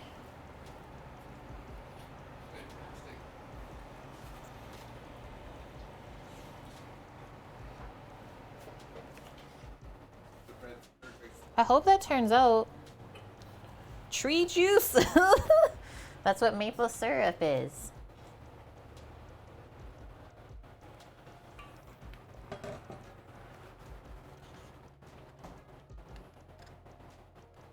This might be the easiest HelloFresh of life today. All you have to do is cook the fish and mix the cabbage up. That's basically it. That is unreal. I did. The blood of the tree. I always call it the amber nectar.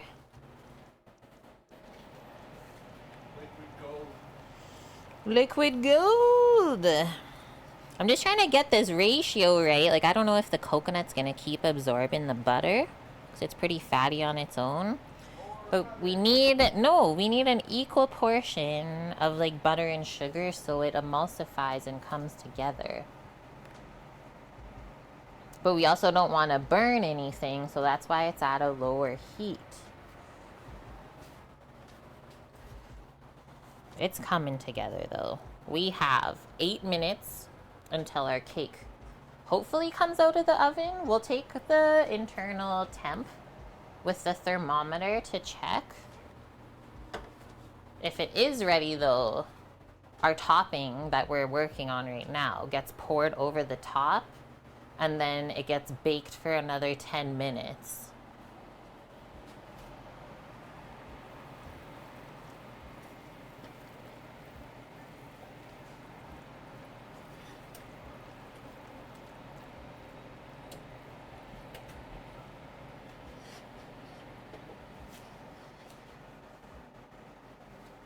Just a medium-low heat is what we're looking for.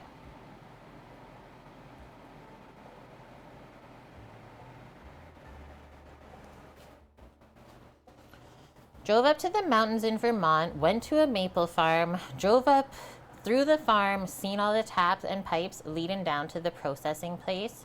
It's a very interesting process. I was hoping to see some of that this summer. So we were gonna drive out east to Quebec and drive by some of the sugar bushes is what they're called there. That will have to wait for another time in my life. Sam's sister's husband's family though, his brother-in-law, his family has a big sugar bush. So every year they do like a big call online for like who needs maple syrup, and then they just send out the cans once it's all processed. I think that would be so fun to just work a season and see how everything works. I thought this was pretty interesting when I went out the first time to see where Sam's parents live and like where he grew up.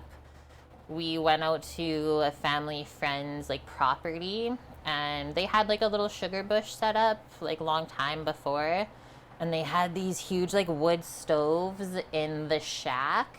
And the one stove, like full cast iron old school, the one stove was used so much because when you're cooking the syrup, right, it goes like 24 hours until it's ready. But the one stove was used so much that the back of it, there was no metal left. It was just like burnt out.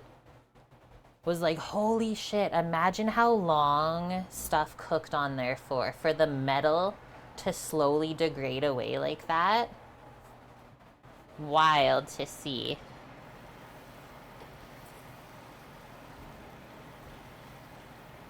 I'm trying to tell if this butter is gonna get absorbed.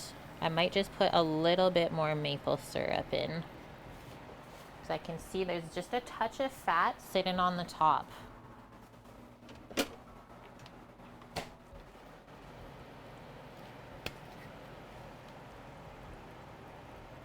And it's not like working at a sugar bush is like an easy and safe process, right? Like you're working with molten hot sugar liquid the whole time. So it's very dangerous too. Okay, that looks actually so much better now.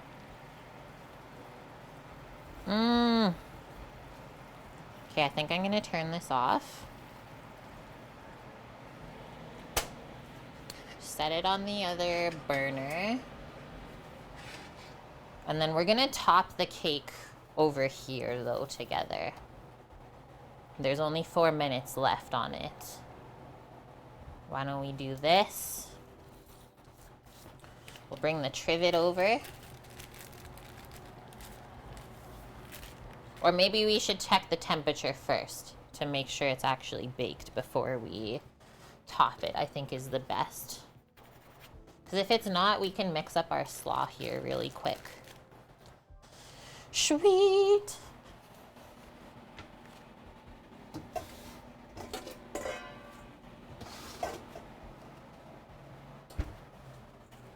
Yum! Wayne, you like coconut things, right? Oh yeah.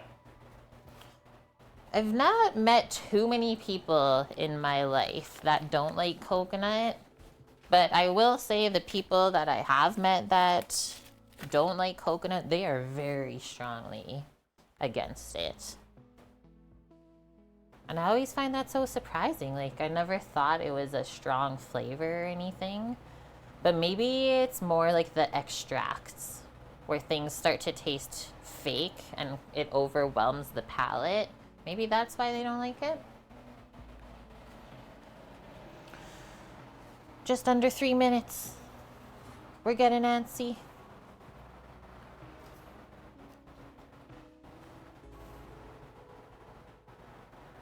It's the texture, you think? For you, like, you don't really like coconut scaramouche? What about the texture? It's the chew? You're one of them, Scoot. It's just the shredded coconut. Have you tried a couple, like, different brands, though? Because over the years, I've had, like, some shredded coconuts that's really good, but I've also had some that's like, I'm never buying that again.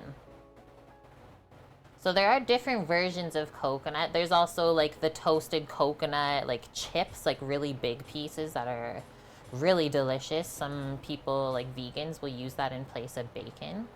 The coconut chips, because it's got the crunch to it. And then we can also say fresh coconut is very, very different texture to the dried one. You like pina coladas? Me too. It feels weird in the mouth, like crunchy and moist. I love that. It's confusing, Kate. It doesn't make sense. We're almost there. I was waiting for that, Bonk.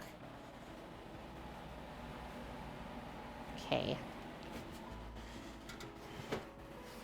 Whoa. It looks a little bit jiggly in the center still, but that can be deceiving because I've never made this cake before.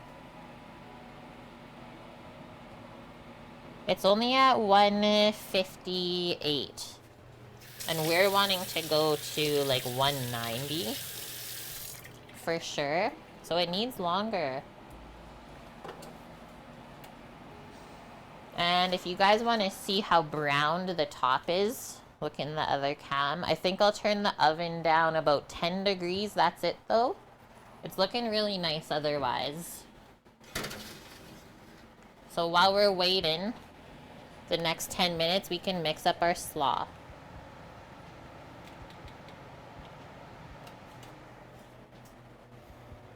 Because we don't want to put the coconut topping on if the cake is not baked through. That just sounds like a recipe for disaster. You sang it at karaoke last night? How excited was everyone? That song always gets people going. Okay, they say before starting, wash and dry all produce. I don't think that applies to the cut things, but if you had like whole tomatoes and peppers, definitely wash it up. Chop our cilantro, and we're gonna add cabbage, vinegar. I'm not gonna put all of this vinegar, that's wild. I'll do 1 vinegar. And then they say a little sugar, oil, and salt and pepper in a bowl.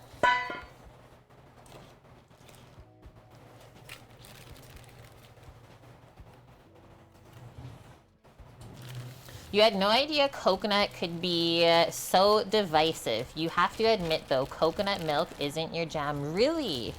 I will say the same for that. I'm very particular of the brand of coconut milk I get now.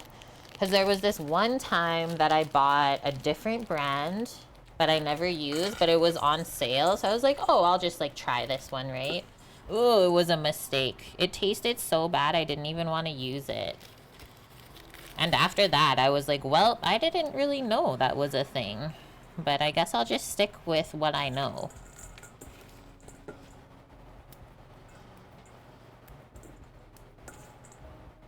But for sure, the cheaper brands of coconut milk, they almost have this like plasticky sort of flavor I found.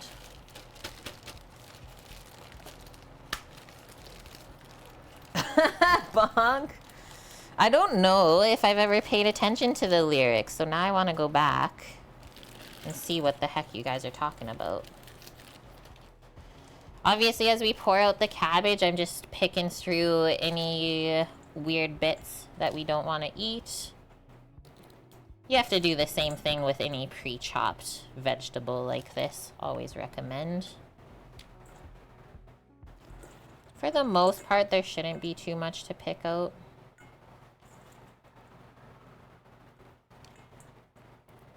And then I'm also just like breaking it down a little bit more if there's any pieces that are huge that will be like hard to eat in the taco.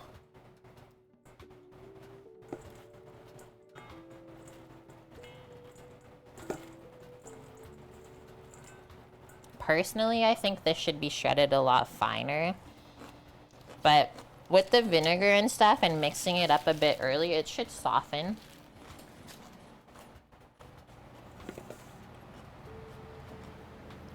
I'm gonna chop the cilantro first. Probably put some in the slaw and then save a little bit of the cilantro for garnish because it seems like they gave us a lot. You save the things that you don't use from the boxes for when you go camping? Yes, yeah. I never throw this stuff out because they always label it too. Like the top here says rice vinegar. Even if it's in small writing, you still will always know what it is. I love using up the spice packs because that's one of my like favorite parts of HelloFresh is all of their little spice blends they make are really good.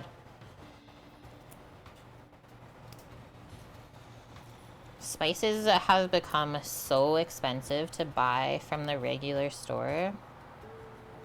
Like, I don't know about where you guys are, but it's close to $10 per little container now.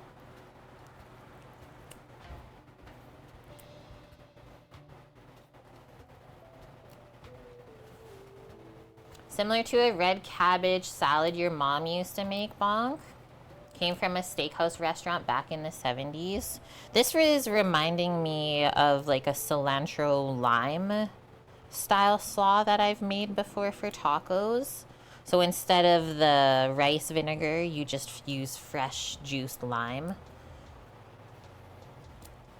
Goes really good, obviously, with the Mexican food.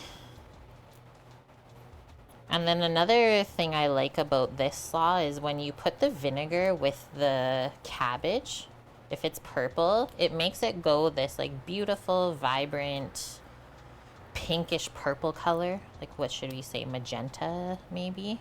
You'll see when we add the vinegar, it's almost instant. Same thing like when it happens to pickled red onions, when they go really vibrant color too.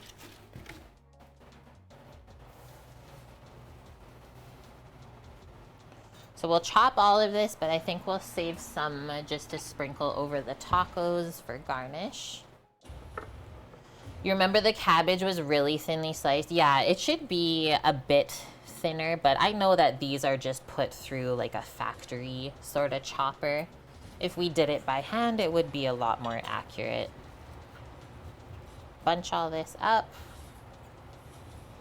Wilson says $6 for like the little spice jars there.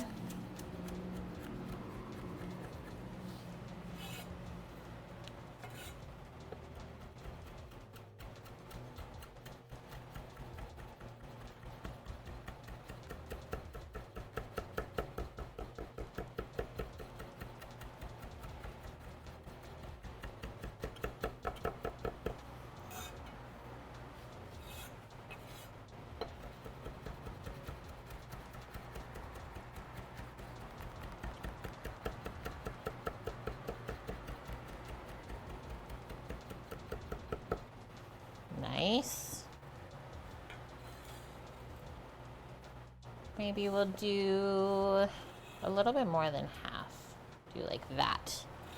And the rest into this little bowl for later. This is just trying to all stick onto the knife blade.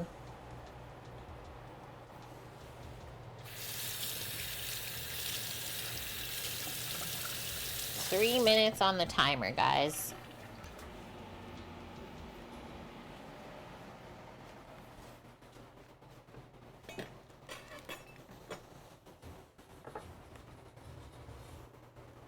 Wipe that up.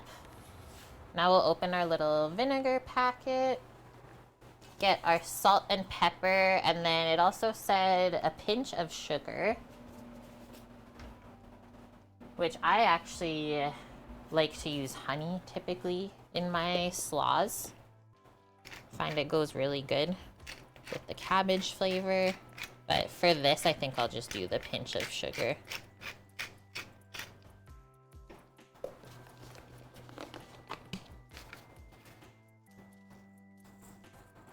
Make sure we season it up.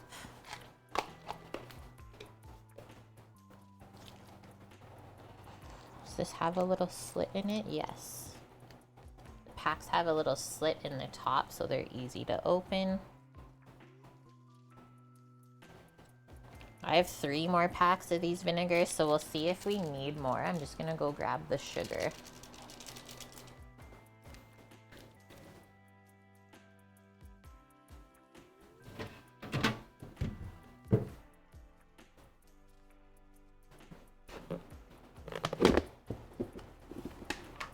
And then I think I'll just use my hands to mix this up first.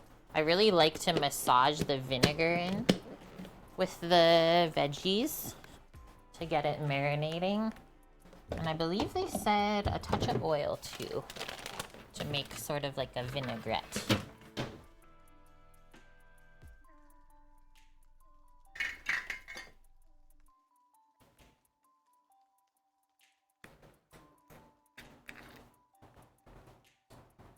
A little drizzle of olive oil.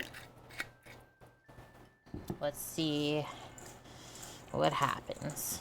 Give it a toss. Distribute it all.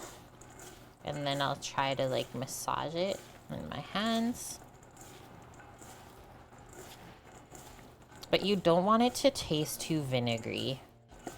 That is the nice thing though about rice vinegar. It's not as strong of a vinegar like how apple cider or even white vinegar is.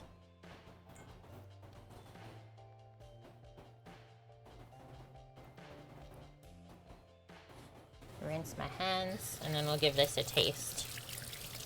But it's nicely coated. Feels like the sugar dissolved by just doing that.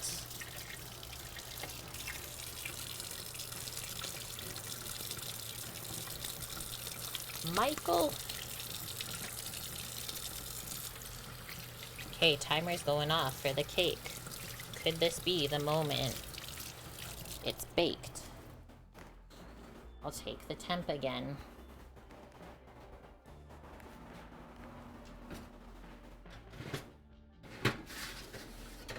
Whoa, it's like exploding out the top, so I would say it's probably done.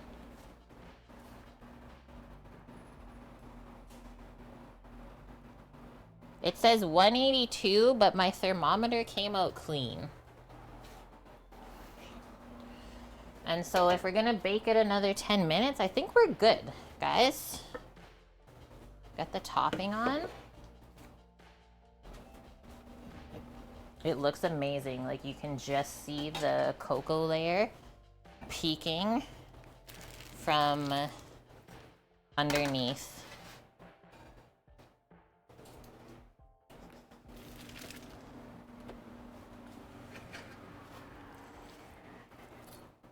Now, stir this up. Our coconut caramel mixture. We want to distribute it all the way to the edges, it says, so just start in the middle. Like you want an even layer. So depending on like your type of shredded coconut and stuff, I think, is really how this is gonna turn out. The cake itself feels nice and firm though, like I'm able to spread this around without feeling like I'm deflating it at all, which I think is important, right? You gotta have it all baked before you put this on so it doesn't fall.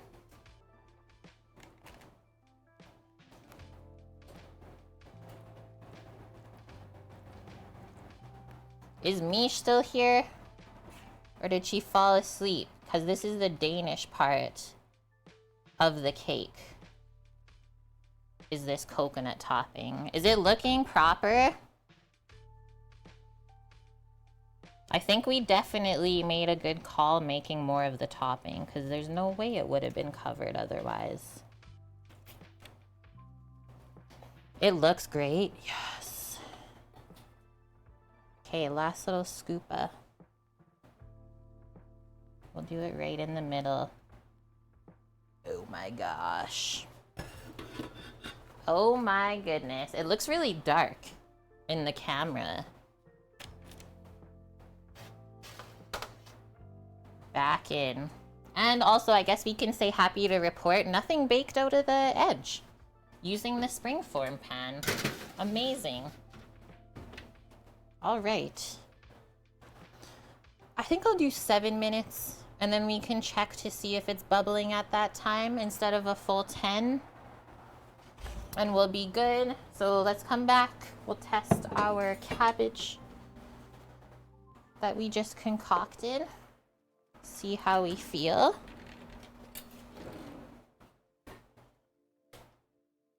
Ooh. Tasty bits.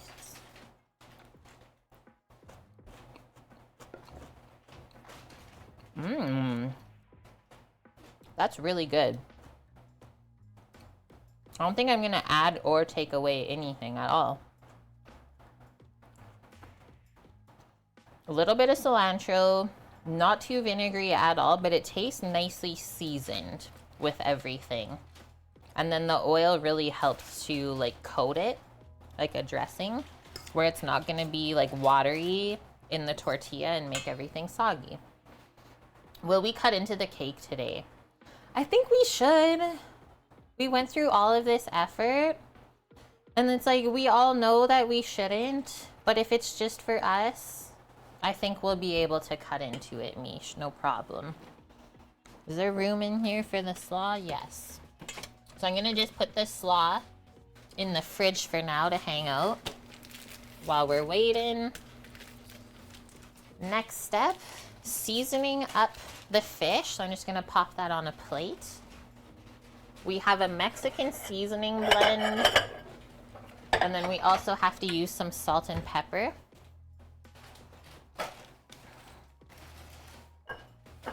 No, we gotta cut into it today. I think using a serrated knife to cut into it, no problem.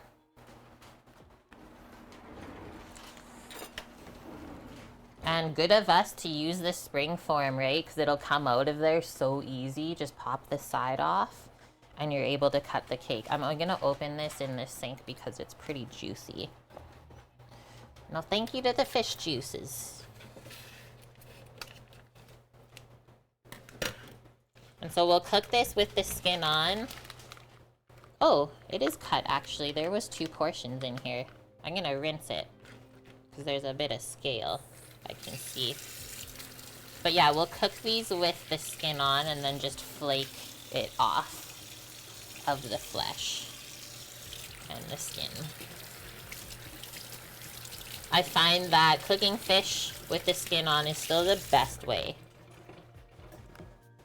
Just turns out way more moist. And then you always have the option to take the skin off, and I find it's even easier to take the skin off of the fish once it's cooked. Just peels right off.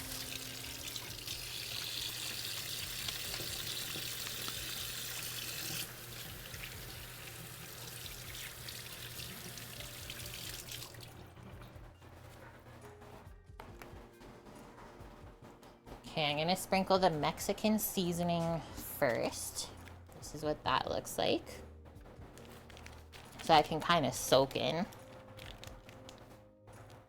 And then we'll do the salt and pepper. I hate when I can't open these. So that's why we have a little paring knife.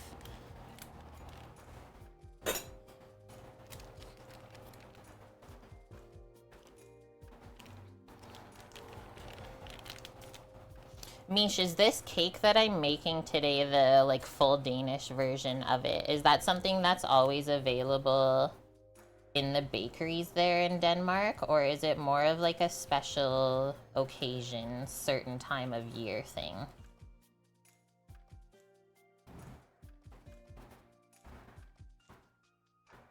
I've never made Mexican version of salmon before either. Keep in mind, this will have the potential to burn. So just be careful when we're cooking it. We'll do a little bit of sear on this spice side, but probably cook the rest of the way on the skin side. It's both in bakeries, the cake, supermarkets. People take it to work, school. It's like a very just everyday cake. How fun. Well, I'm glad we made it then.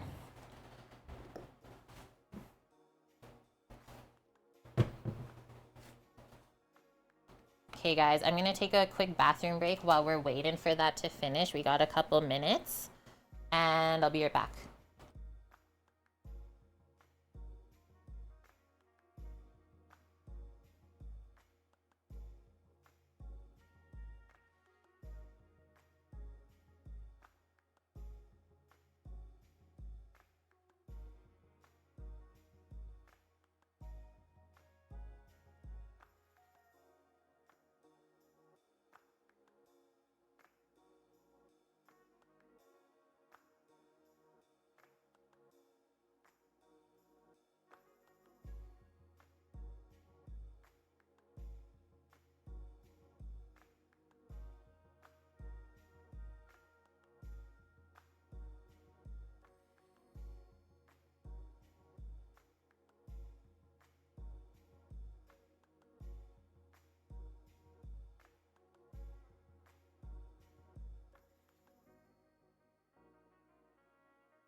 I have returned.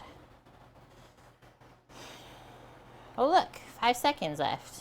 Amazing. I love how that happens. Let's switch the view. We'll be coming over. I'm gonna put the fish to the side for a sec. That was a 7-minute instead of 10.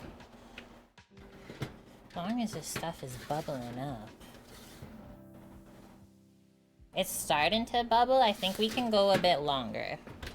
But always better, I think, to check ahead of time. Well, let's go another 5 and see what happens. Okay. Bringing this back over. Looks like it's soaked in a little bit, so we can sprinkle some salt, do a bit of pepper. And then it won't take long at all to cook these little pieces of salmon. Maybe 5 minutes. And then I think it would be nice if we kind of heated up the tortillas. Like they say to microwave them, but I don't use paper towel at all, so I can't do the microwave option, nor do I really want to do the microwave option. So we'll probably just use the residual heat from the oven, lay them out on a sheet pan, and heat up the tortillas that way. and then just stack them all back up. Will be the best.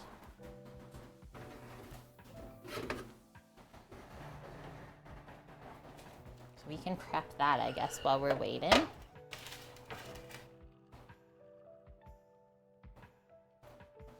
Put the fish over by the stove where we're gonna be cooking it.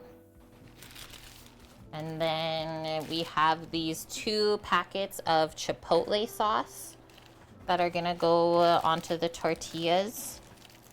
I think we only need 1 of these packs because we don't have very much fish since they forgot a portion of it.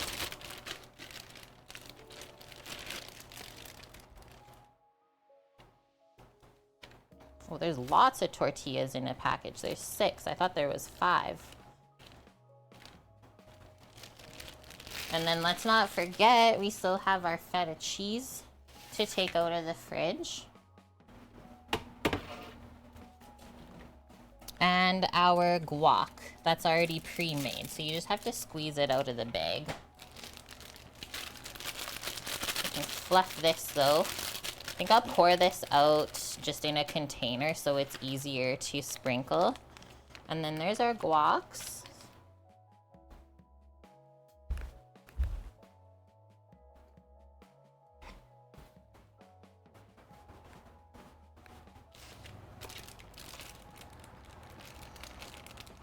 Also, don't think I've ever had a salmon version of a taco.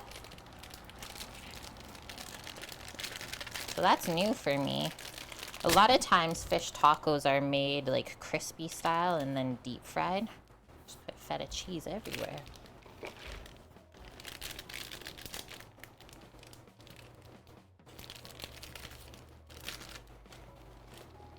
Nice, big chunks.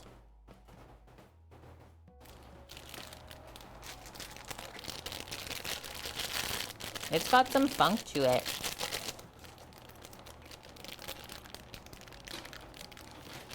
It tastes like Parmesan feta cheese.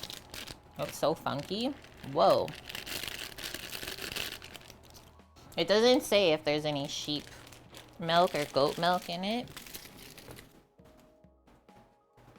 Greek, usually it's like a cod or yeah, like a whitefish rockfish is a pretty popular inexpensive one, or even like their other protein option was tilapia.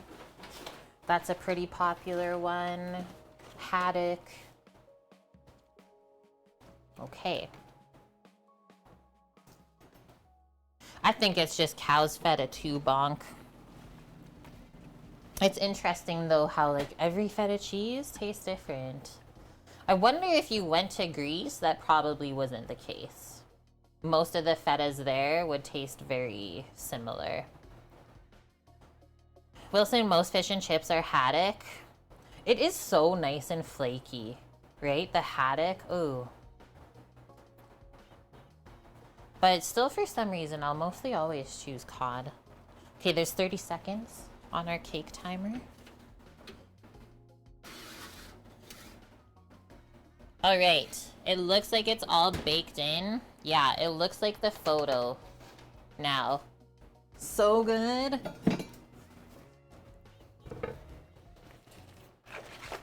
Let's see.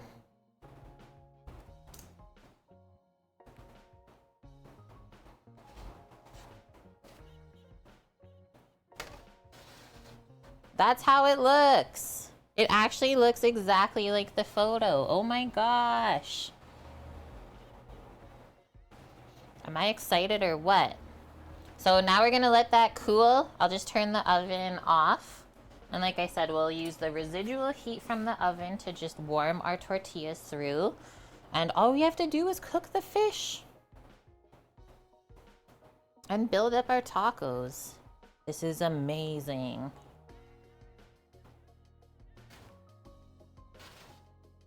It's seriously crazy perfect looking, right? If I hold it up closer. I died. It looks so good. And then we're all obsessed about the coconut caramel, and then we're gonna forget that there's also the chocolate fudge layer in the middle. Not sure where they get the cow feta from. It's just made in North America. I don't think they use any cow feta in Greece. Wilson. I love when we're bad to each other like that. Okay, so we got dry cast iron pan. Let's just get a little bit of olive oil into that and we'll go a medium heat. Utterly ridiculous. There we go. And then I have a spatula for flipping the fish over. That's it. Get ready, my people.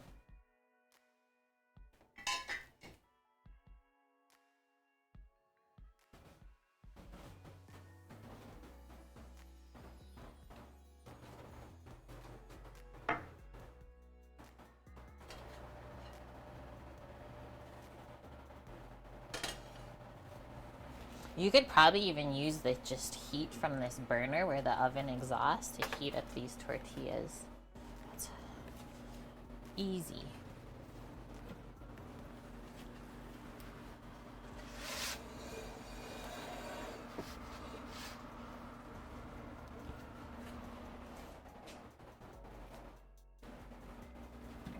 Some plates.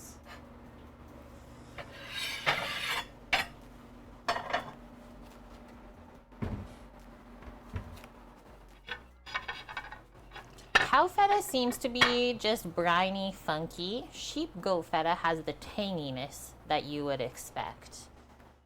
Yeah, something about the sheep and goat feta. It's got like super creamy texture, but it also has that tanginess. Whereas the cow feta here is very firm and I find way more salty than tangy.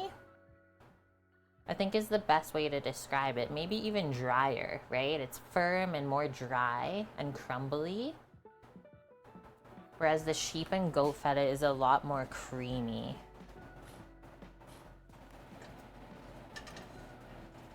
And that's why I like it the most, because it doesn't make everything overly salty and just kind of melts in your mouth. Okay, sounds good, Mish.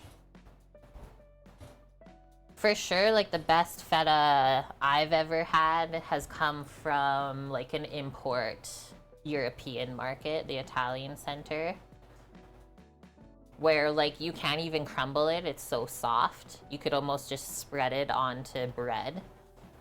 It is so, so good. But yeah, you don't find that in a regular grocery store ever. All right, this looks pretty dang hot. The oil's shimmering. Let's drop our fish in.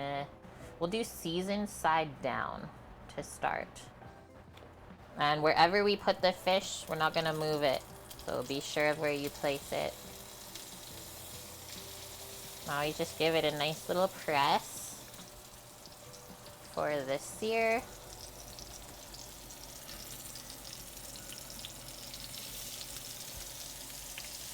Ouch! The oil splashed onto me already. Youchie.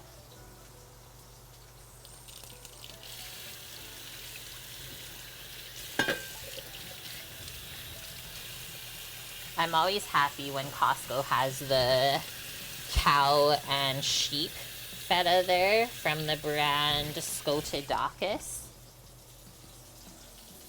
I thought it would be smart, Bonk, to sear the spiced side first, just a little bit, and then finish it on the skin side. So that if someone wants to eat the crispy skin, they can. But I just didn't want to burn those spices, right?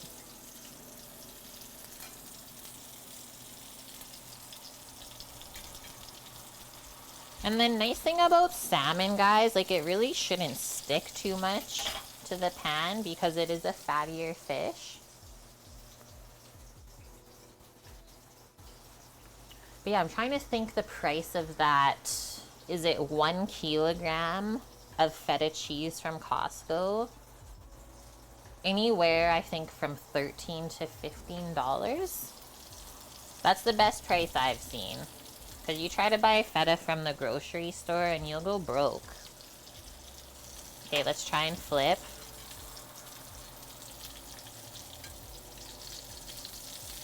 Nice, it came off. There you go. See how it like blackens?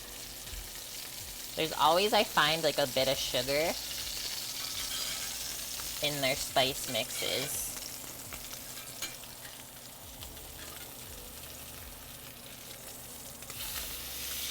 That one tried to stick a little bit. I'm just gonna rinse that off of the spatula. Yeah, there's for sure sugar in there because it like instantly hardened.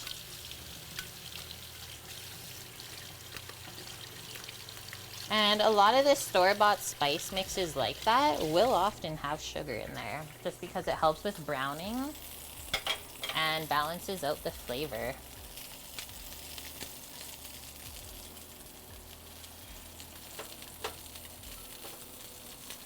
Just gonna give all these tortillas just a little swipe under some water really quick. That's like always a sneaky way to heat up tortillas. And then we'll put them in the oven to warm up. And doing that little run under water, like it sounds crazy, but it really helps them from drying out and getting brittle. I'll show you like they're actually wet.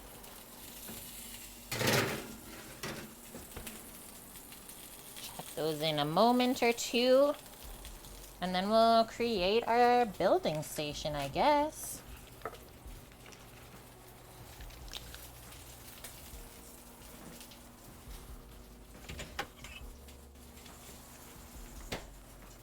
I think we'll just take these off of the pan when they're done and put them on a plate so they can rest a moment.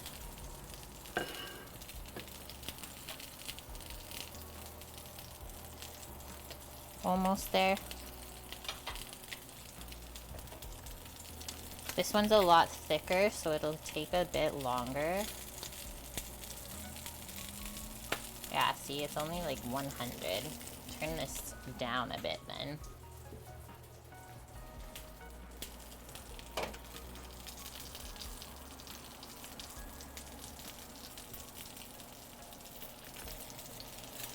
Gonna swivel the pan too. Ouch. Ouchie. So mean. We're probably even safe to just turn this off and let it finish cooking while we build our tacos. And I'm also happy to report, guys, the cake is looking like it's cooling amazingly. Like it's already pulled away from the sides and we should be able to cut it no problem. Mish made penne and vodka sauce tonight. You never had it before, but it's a winner. Did you make your own vodka sauce or just out of a jar? Okay, boom, heated tortillas. Oh, look at that. They're not wet at all, but they're nice and soft. That is the trick. Okay, so that pan's off. Let's come over to the cutting board. And we'll build our tacos to the point where it needs the fish and the feta.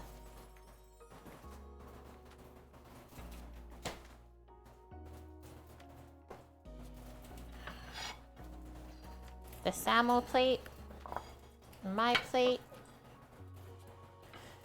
Mish made her own vodka sauce. Laura Vitale's recipe, never seen the jarred kind there.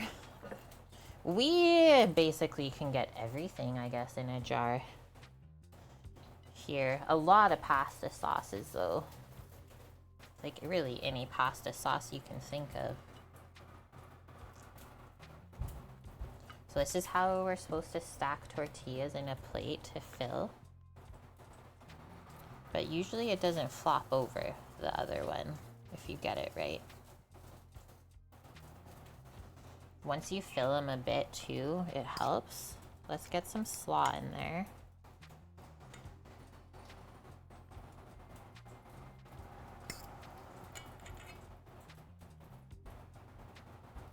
Nice.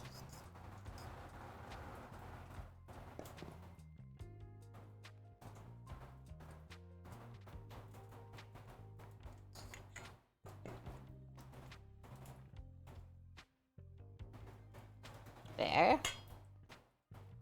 Next one. I'm gonna go check on that thinner piece of fish. Yeah. Gonna take it out of the pan. It looks like the skin just stuck onto the pan, guys, so I'm just gonna scoop the fish fillet right off. I do love when that happens. I'm gonna scoop the other one too, because I don't mind when my fish is a bit more medium. And then I'll show you how the skin comes off of that one.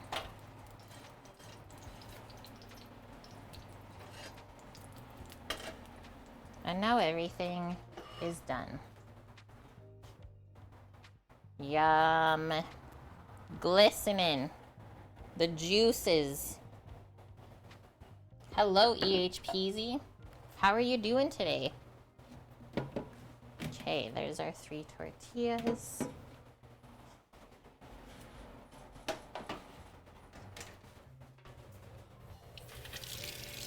I do like that too, Bonk. The crispy skin and sushi rolls. Just something about it. It goes good.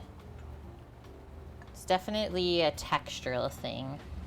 But I'm not often like a huge crispy salmon skin person. It has to be done like just right.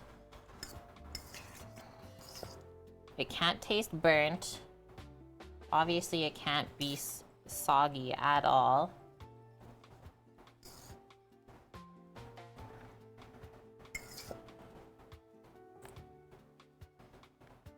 So this is a cilantro cabbage slaw with a little bit of rice vinegar and some olive oil, salt, pepper, and sugar.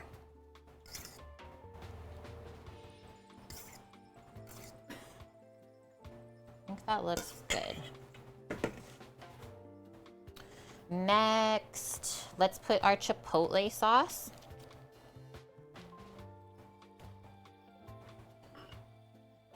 Put that back up there.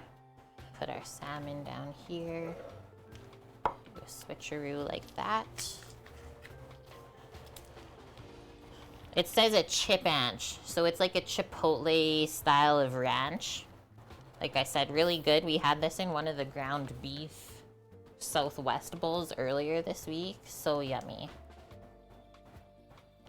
Reg, cilantro is evil. Best for washing dishes. Is that a new thing? Washing dishes with cilantro? Just do like one swipe like that. Across. Ah, open it back up.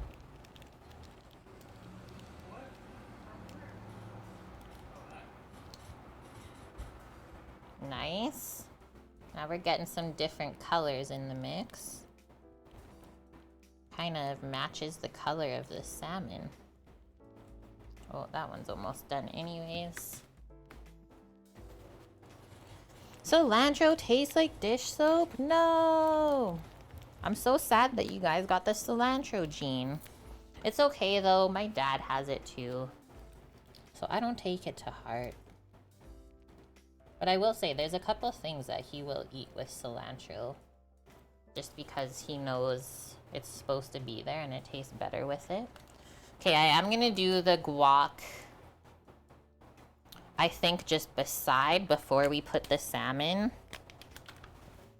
And for this, I'll try to cut it like a nice small little spout. So we can just do, we're doing lines of guac. Beside.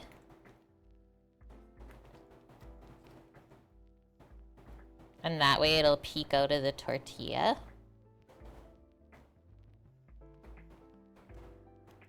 Right, Bonk? It's like, I'm sorry that that happened to you. How unfortunate.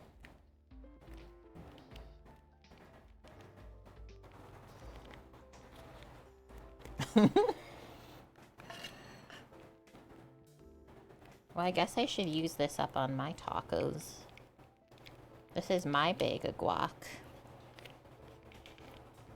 Samo gets the other one. Followage. You've been following for 5 years and 1 month. Once again, can't open this at all. That's a long time. Think about 5 years ago. Our lives. How crazy is that? Pretty nuts.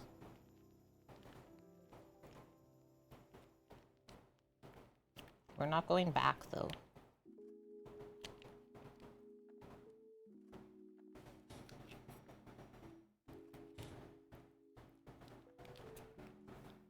Okay. We did it. That's how easy it is. We didn't have to make none of this today. Alright, next up we're gonna flake our yummy fishes that have now rested onto our tacos. Let me just show you this really quick. This one, the skin came off in the pan, but this one... Ooh, I really crisped it up good. Did you hear that? So if you cook your salmon properly, you should be able to just peel the skin off of the fillet. This is so good right here, the fatty end with the crispy skin. So like potentially you could use that for garnish. It turned out pretty dang nice. Okay, I'm gonna give Samo this piece here that I cooked just a bit less, but look at that. Glistening. Beautiful. And then it just flakes up.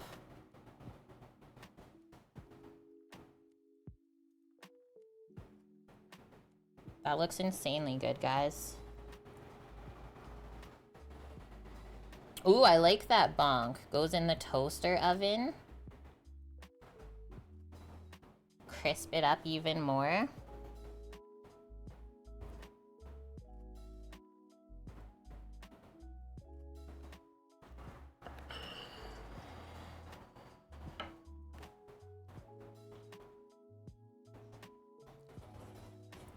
Greek, you want to eat the skin? It looks nummy. Even this, we did a really nice, like, medium cook. I thought it would have went more, but it didn't. I don't love that bloodline there, but hey. We won't think about it too much. It's an animal. It has blood. That's something we need to know if we choose to eat it. But yeah, I don't like love when there's still the bloodline in fish. It will make it taste a little bit weird. Oh no. Bit of skin there. Oh, Samo's coming for the skin. There you go, guys. Okay. So from the half portion of fish that they gave us, that's not bad. I only made 1 pack of the tortillas though.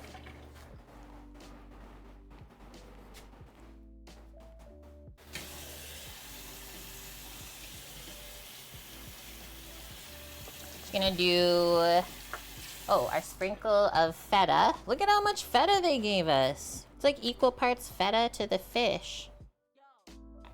Oh yeah, there's supposed to be more fish. Holy!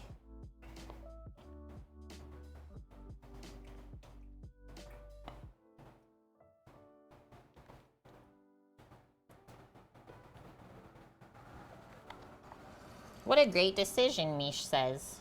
Yours is this plate. Because I made them a little bit bigger.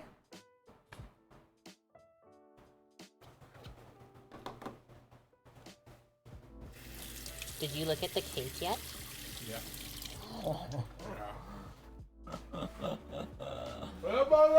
What are we doing? Okay.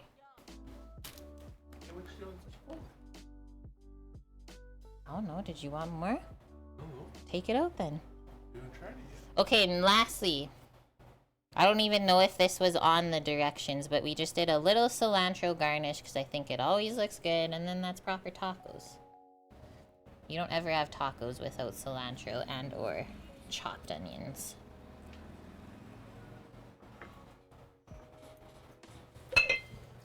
Those look good together.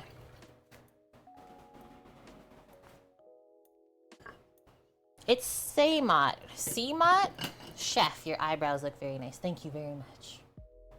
It's taken a long time to grow them out to this, if you could believe it or not. Thanks, Samo. We should take a photo of this one. Okay. Light up our life a little bit more, because it always is so dark.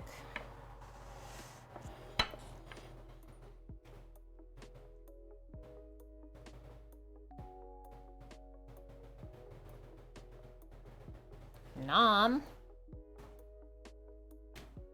And then we still have cake after this.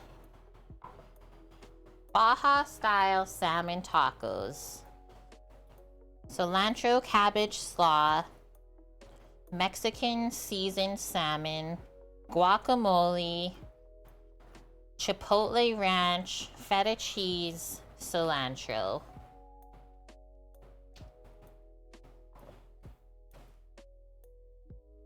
What does Samo say? Ooh, we can fold it up really nice even. Ready, guys?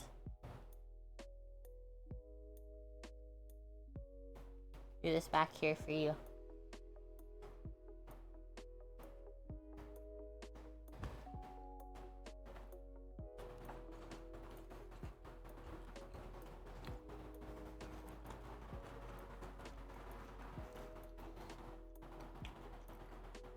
At first, my bite tasted a little fishy.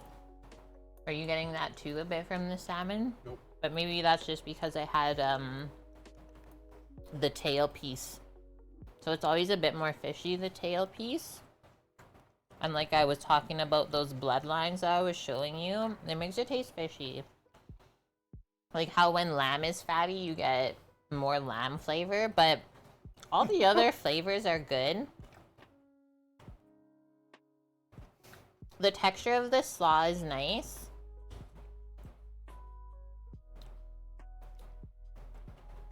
I don't know. It's not my favorite one that we've had yet. I feel like it needs something crunchy, like when you guys said the salmon skin. But I don't really like that in tacos, right? I'm more of like a sushi person, salmon skin.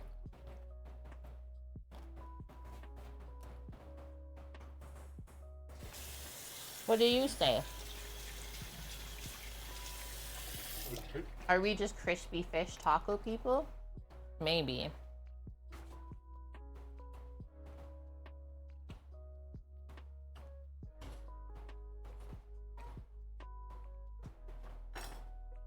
Bong says, yeah, Baja style is crispy. The guac is good though, and like the ranch sauce is good. The feta's got some funk. Maybe that's what's throwing me off. The funky feta with the fish. But I like to analyze the flavors with you guys. You know this. Because if something is not like 100%, I'll always tell you. There's no lies told here. I'm not gonna say it's amazing if it's not. But that is not bad. If, okay, this is our now 6th meal from what we've cooked from HelloFresh. 1 out of 6. That's not a bad one. And also, like, how picky am I as a chef, right? Sorry, everyone.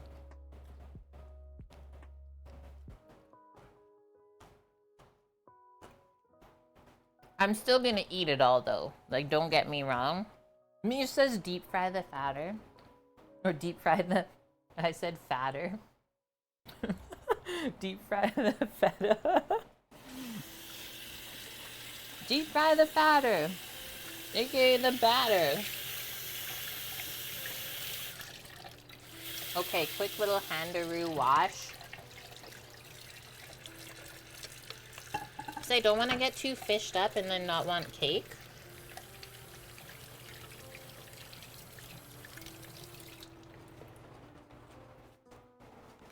Yeah, let's say that, Bonk. I think that's the greatest thing to say.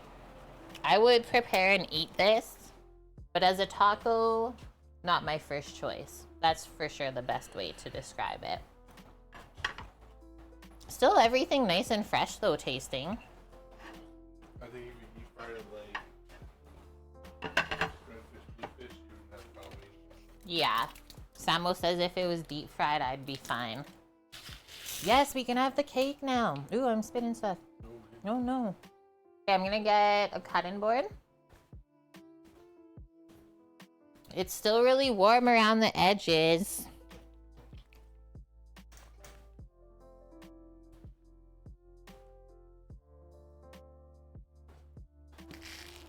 Ooh, lime and hot sauce. Yes. Yeah, something spicy. That'd be really good. Okay, so it looks like everything pulled away from the edge, so we can just do the magical springform pan pop. Crumbled cotija instead of the feta. The feta almost tasted like cotija. I'm gonna turn this down a touch. Oh, that didn't work good. Or Samo just says do a salsa. Oh my gosh. Is that the reason why we have a rule, no fish with cheese, chat? Look at how easily that came off. Like, what?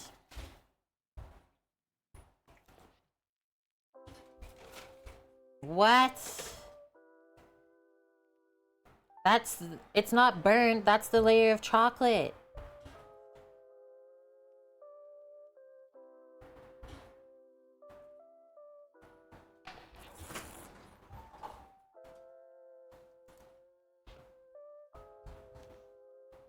So we all agree that we would have saved the feta for something better.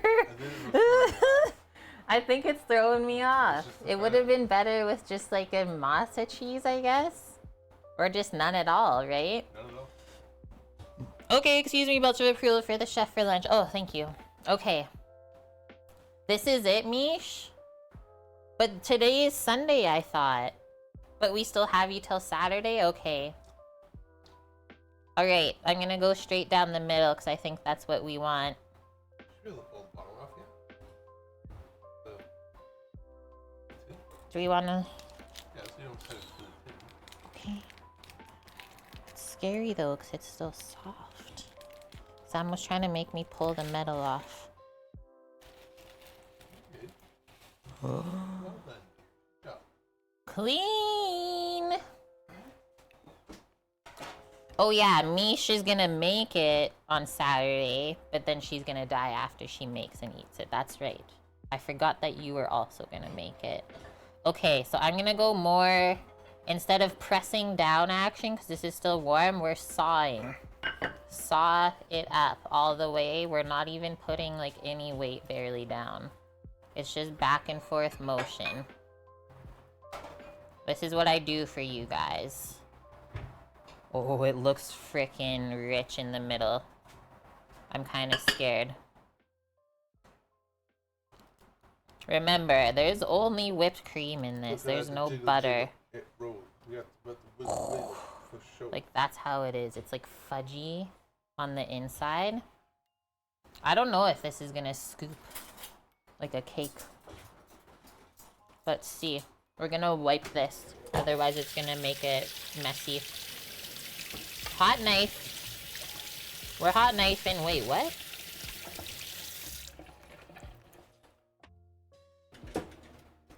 Yeah, we need the side profile view.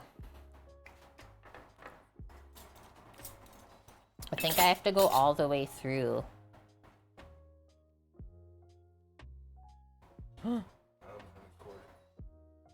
Sam says, I don't mind a quarter. Of course you don't. What if you save the rest for everyone else, though, too? You just want to eat all of your cake portions in one sitting?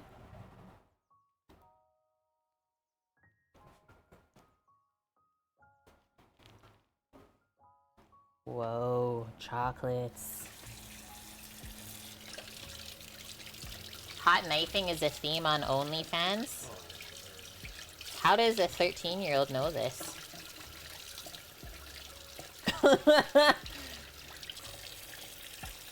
Mom, she's got the credit card again.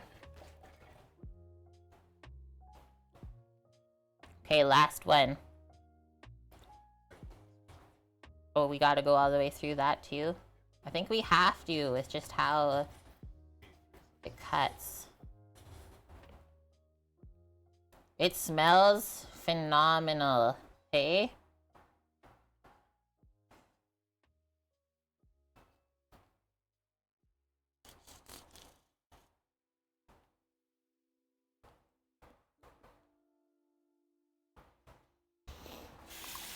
Oh, we're out of plates. Okay, so that one will be for me then. The plate for the photo. That doesn't work at all. Pie server. Like, you know, something that's triangular, usually use what you use.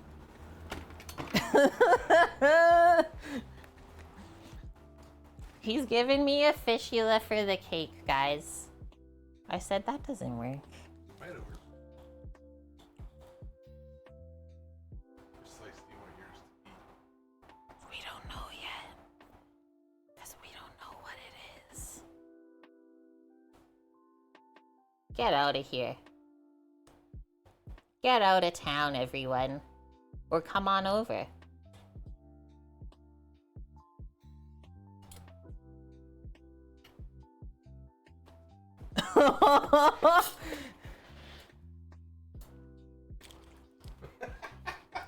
We're freaking out.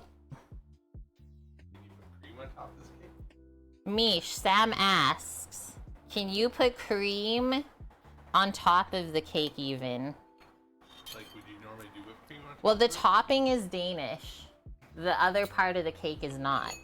So the whipped cream part is not Danish. You're asking the wrong person. What if you just eat the cake first, and then you can decide whether you need to do that? At this restaurant, at Kate's Bakery, we don't serve our cake with a side of whipped cream.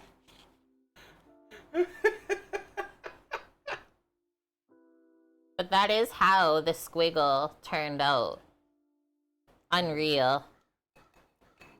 I like how you can like tell how the different parts of the cake baked up.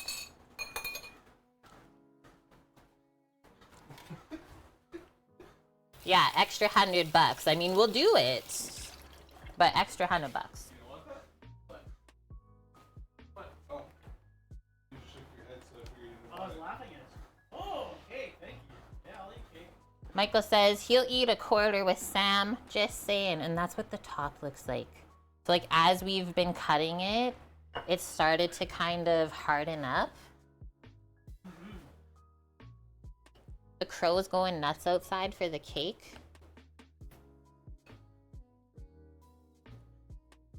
Uh-huh. Boys say, uh-huh. Bad fruit.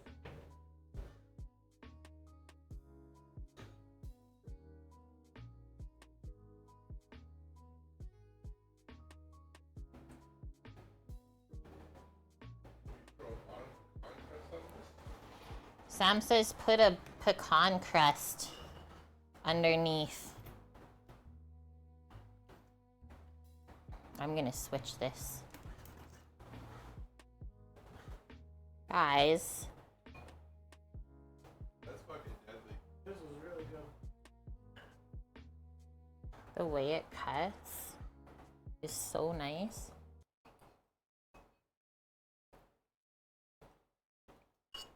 Mmm. You told her not to do it. Mmm. The coconut. The cake itself is not super sweet. It's got almost like a pancake sort of feel to it, hey?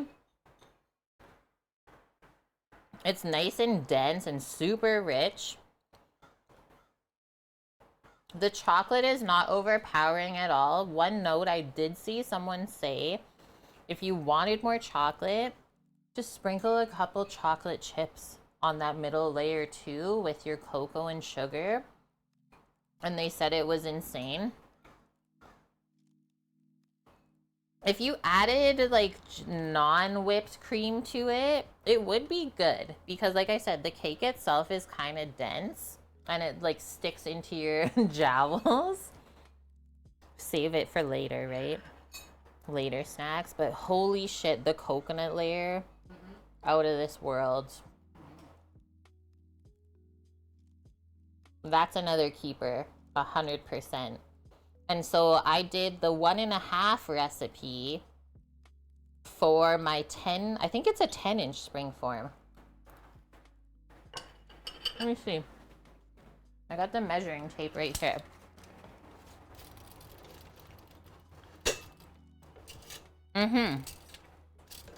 So 1.5 recipe for the 10-inch spring form. It was supposed to be in an 8-inch. And that's the only thing, guys. Considering we also cut into it when it's still like hot and it cut that nice, that's 100% keeper. And then when we go back to when Mish said, you can make this into muffins. Imagine how good that would be. Little individual sizes of this, little 3-biters. Whoa.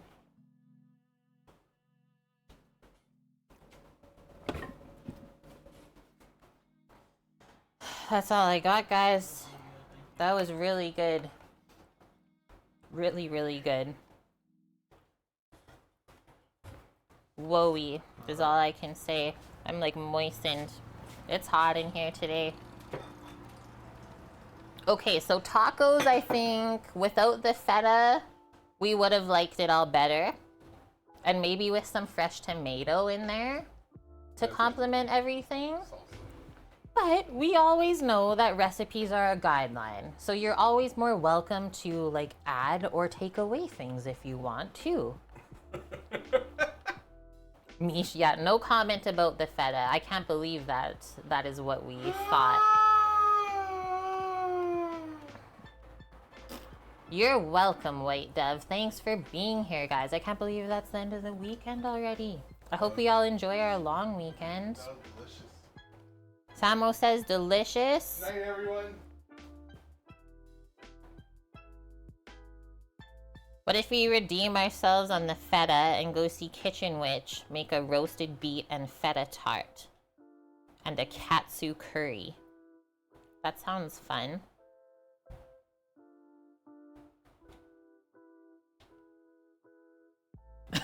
Bob.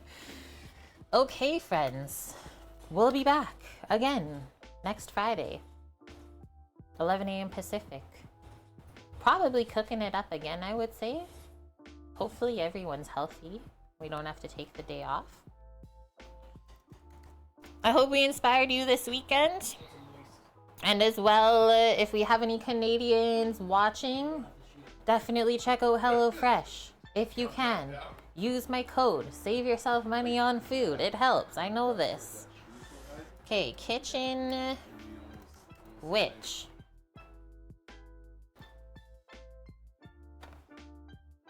Michael should be streaming, or not yet? Is Michael on?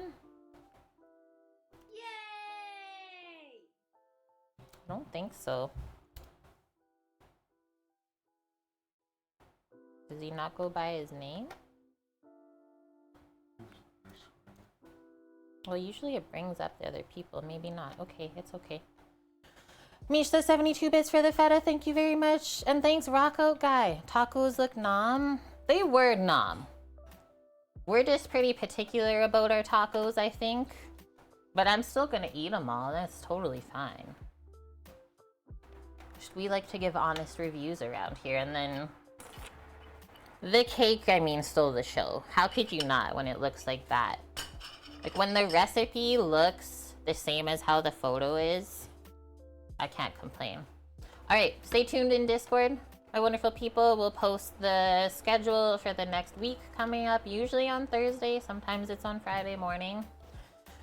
Don't work too hard. I know most of us have a long weekend, so make sure you take advantage of it. Maybe go get outside. Enjoy the last little bit of summer that we can. Okay, I'm gonna hit that button, friends. Let's go see Kitchen Witch. Roasted beet and feta tart and some katsu curry in our life. Love y'all. Mish, I hope that you were proud of everything that we used today. And I hope that your cake turns out when you make it too. Okay, see y'all next time.